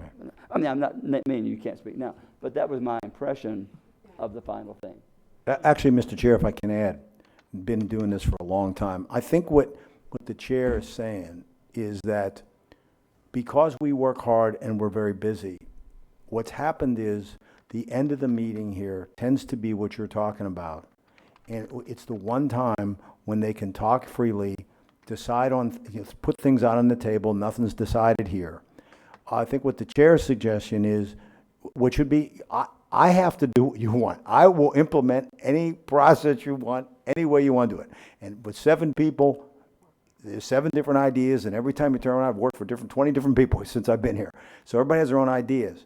I think if I'm not mistaken, I don't want to put words in your mouth, but I think you want to take, in essence, what has been the essence of the end of the meeting, more formalize it into an actual planned discussion, and out of that planned discussion can become the basis of all the workshops you want to do, because then you need to know, and I need to know a priority, and then you and I can try to figure out what meetings they're on.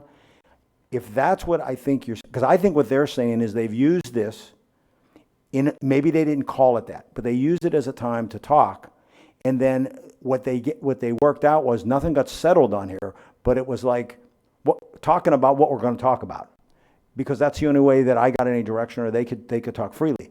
His concept is different, and that is you actually formalize so that you come prepared, knowing whether it's at the beginning of the meeting, whatever. I hope I'm saying this the way you explained it. Right. And then you'd set up a time, and then we would have this discussion.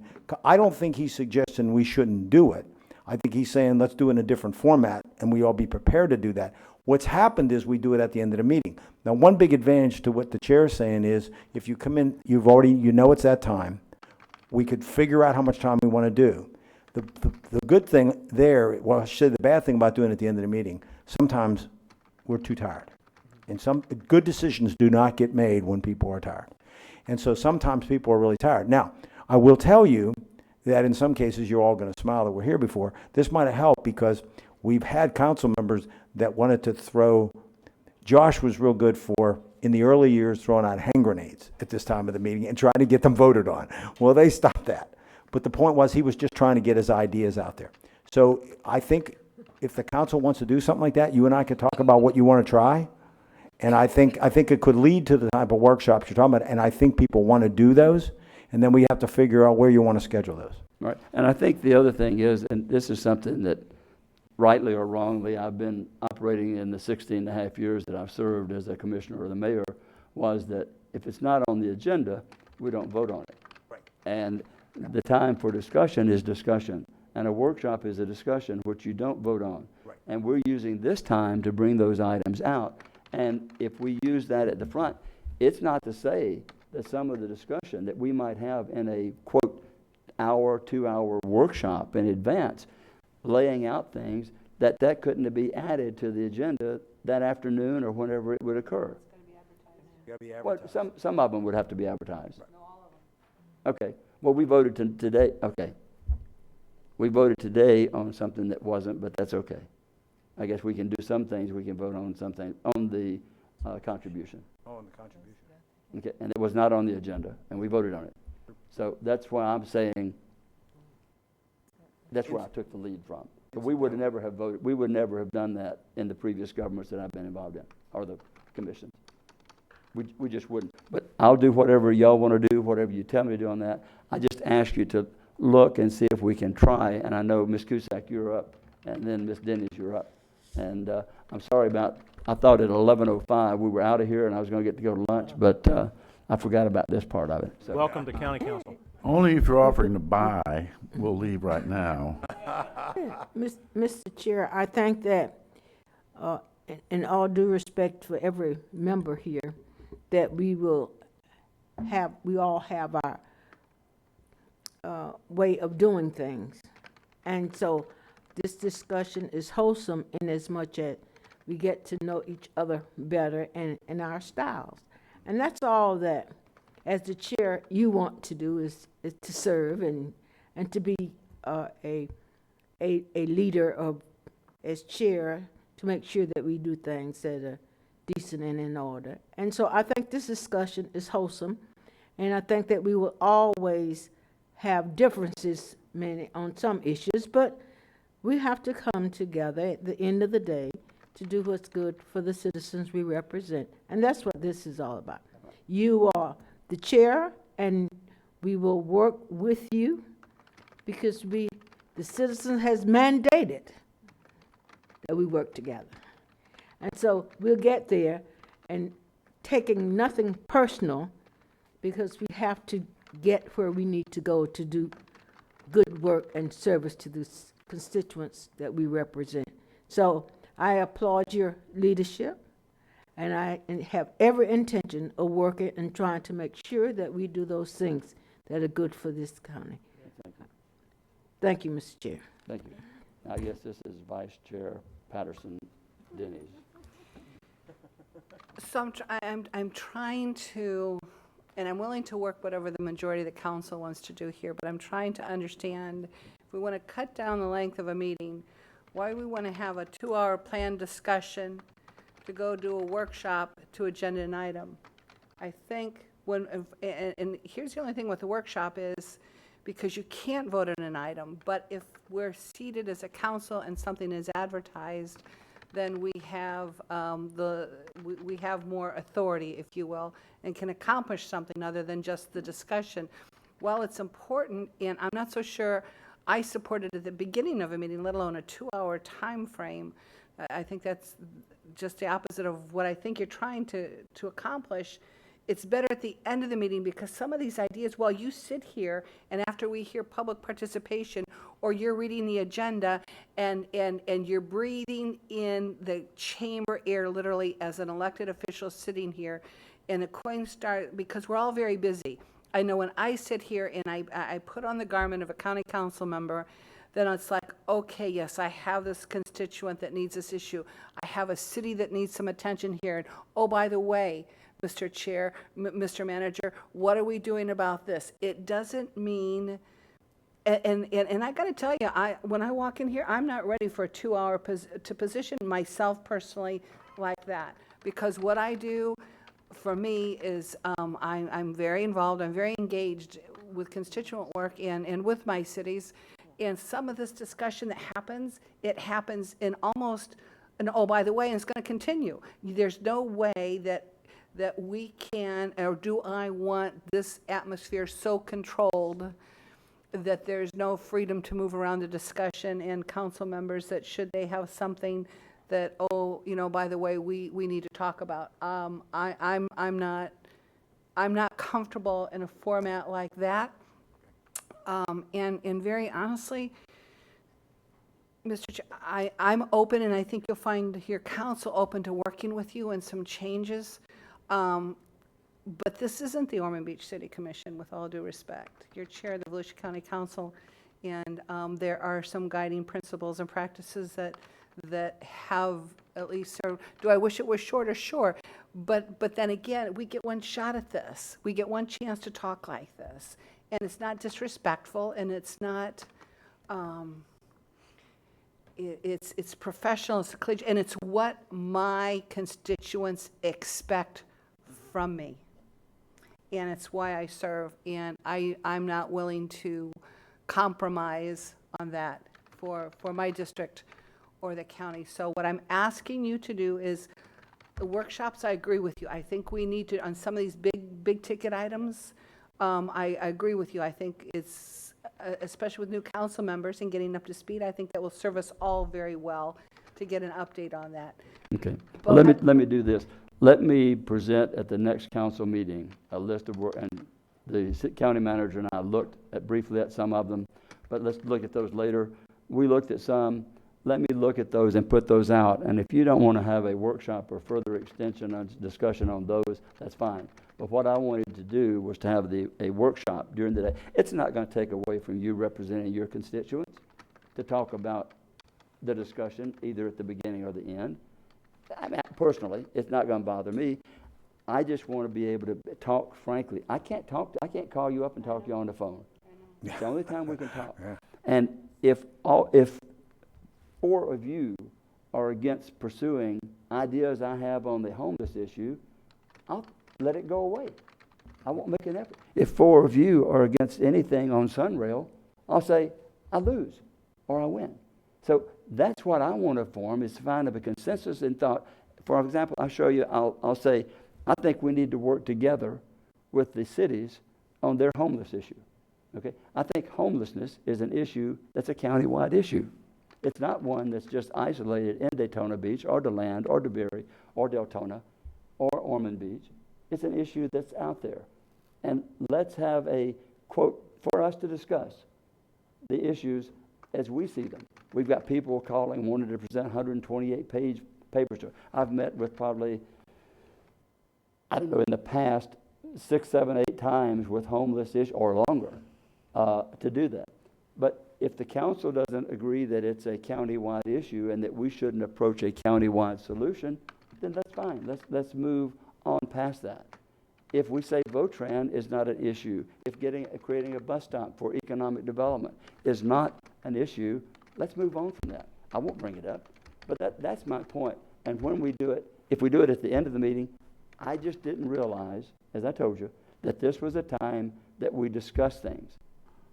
Usually when you have the meeting's over, the agenda's over, you do the closing comment, and you can have report suggestions. And let's say that you want to put on the agenda, any of you. If you can, I guess you can call me and tell me or email me that you want something on the agenda.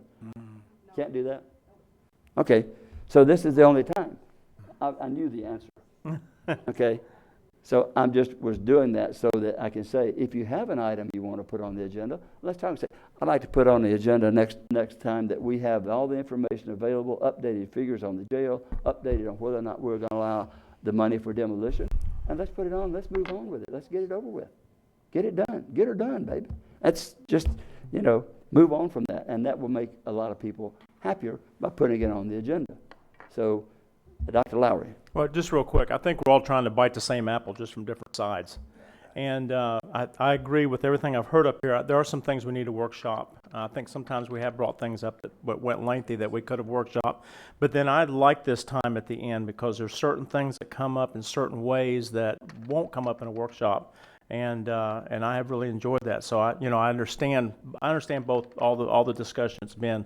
I'm certainly willing to work and meet in workshops and so forth. But also, there's something about this time that's rich too that I want to hang on to. And as a pastor, I run a church service, and people don't mind you going a little bit long as you didn't waste time and piddle around and do something stupid along the way. That they could have said, well, we could have got out 15 minutes earlier if I hadn't done this or that. And I think as long as we stay succinct and keep things moving, but I just want to protect this time. I think it's good, but I like the workshop idea as well. Well, thank you. And since I switched to being a Methodist, we always wanted to get out before the Baptists did, because the Baptists would beat us to the place to eat. So we know they're not going to miss a meal, and that's what they do. They plan. But appreciate that, Pastor. And if there's no other concern, Mr. Deneen. Usually the chair gives myself and the county attorney an opportunity if we have to. That's okay. That's what the councils expect. I used to start with that. So you can do it any way you want. You don't have to do it. And I apologize. I'm used to starting with you, and since we didn't, and since I no, they usually. I always prefer. Usually, let the council members always go ahead of me. I'm the one that's appointed, not elected. And here's how we would have it such that if you had an item, and this is why we did first, which doesn't make any difference. I'm not trying to change the world. Is if you had something that you wanted us to discuss to see if we wanted to bring it back as an agenda item, right? That can happen sometimes. These are like wrap-up things, for example. But these should happen in advance of this instead of in front of it. But, behind it. Well, that's just me. You'll see the nature of my comments, and you may disagree. Okay, go ahead. First of all, I wanted to point out for the audience that's listening, this was the first time, and Pat left, I was hoping she'd be here, that we have started a new system where everything you voted on, the public should know this, is related to the specific goal that the council was trying to achieve. That's been long in coming. It's never happened before, and so this is on there. The next thing is, and I think that if you pass these out, George, the chair and I wanted to work on this. I have a list, and I always list it by the council meetings because I cannot be so presumptuous to think you would meet at different days. These are your council meeting dates, and I have suggested things that I believe you have to discuss that are large items. And I called them workshops, in keeping with some of the comments that the new chair has said. What I'd like to do is get some input, because they can send us this input, Chair, you and I can get this input. And if you want to add something to this, subtract something, whatever, it's a starting point. And then I think the chair and I can talk, and we can look at these subjects and see when people want. Part of when they also might want to do it has a lot to do with what other things are coming up in the year and what we think is the most important. For example, I had Sunrail in February because I know the pressure we're under in terms of the partners that we're dealing with our contract. And then I put on Votran as fast as I could based on, I have one luxury that none of you have. Well, some people wouldn't call it a luxury. And I can talk to all of you. And I get an earful. So I know what people are thinking. And I know that people want to have a real workshop on Votran that really looks at all the current policies and I need direction for change. And I can only manage if you can give me policy. And then last but not least, I tried something, and I was doing this I plan on doing this last year, and I think this will go along with what the chair would want it to do, which is how do we move things along quicker? And I'm trying an experiment. Obviously, I'll try it. If it doesn't work, we can change. You know that we are required, and it's a very long time out, like 60 days in advance, we have to do these advertisements for when things are going to be on for zoning. And these are very, I mean, you can't mess with this. You got to meet all the time frames because of PLDRC. We always did, now I inherited a lot of what we do. We always did the zoning meetings, which can be lengthy, on the second meeting in the afternoon, at least since I've been here. And you have to advertise those way in advance, and you cannot change the time on them once you advertise. You can be later than we advertise, but you cannot be earlier. The problem is, and I think the chair and I think we talked yesterday a little bit about this, that forced those meetings to be longer than maybe they had to be if the council had wanted to work through lunch, because you were required to start at 2 o'clock. So as I went along, some members were like, you know what, Jim, if that wasn't at 2 o'clock, we could have just kept going. So what I'm going to try is, I started this time where those are going to be advertised for first thing in the morning on the second meeting. The only downside I see from that is that we walk this tightrope balance with all your constituents, that when we want something, almost every one of your constituents that come here wants to come first thing in the morning because it fits their schedule, because they have other things to do. Our problem will be on those second meetings, you will have blocked out, depending on how big the zoning case is, the beginning of that day. Now, what I suggest is that and I talked to the previous council about this, that we try this. If you're not happy with it, then all you have to do is let me know. That's all I have, Mr. Chair. Okay, thanks. Counselor Nothing, sir. Eckhart. Nothing. Anybody Thank you. else? Is it? Go on. Don't. Hammered down at 12:17. There we go. Excellent. Well done. I'm only going to let you start again.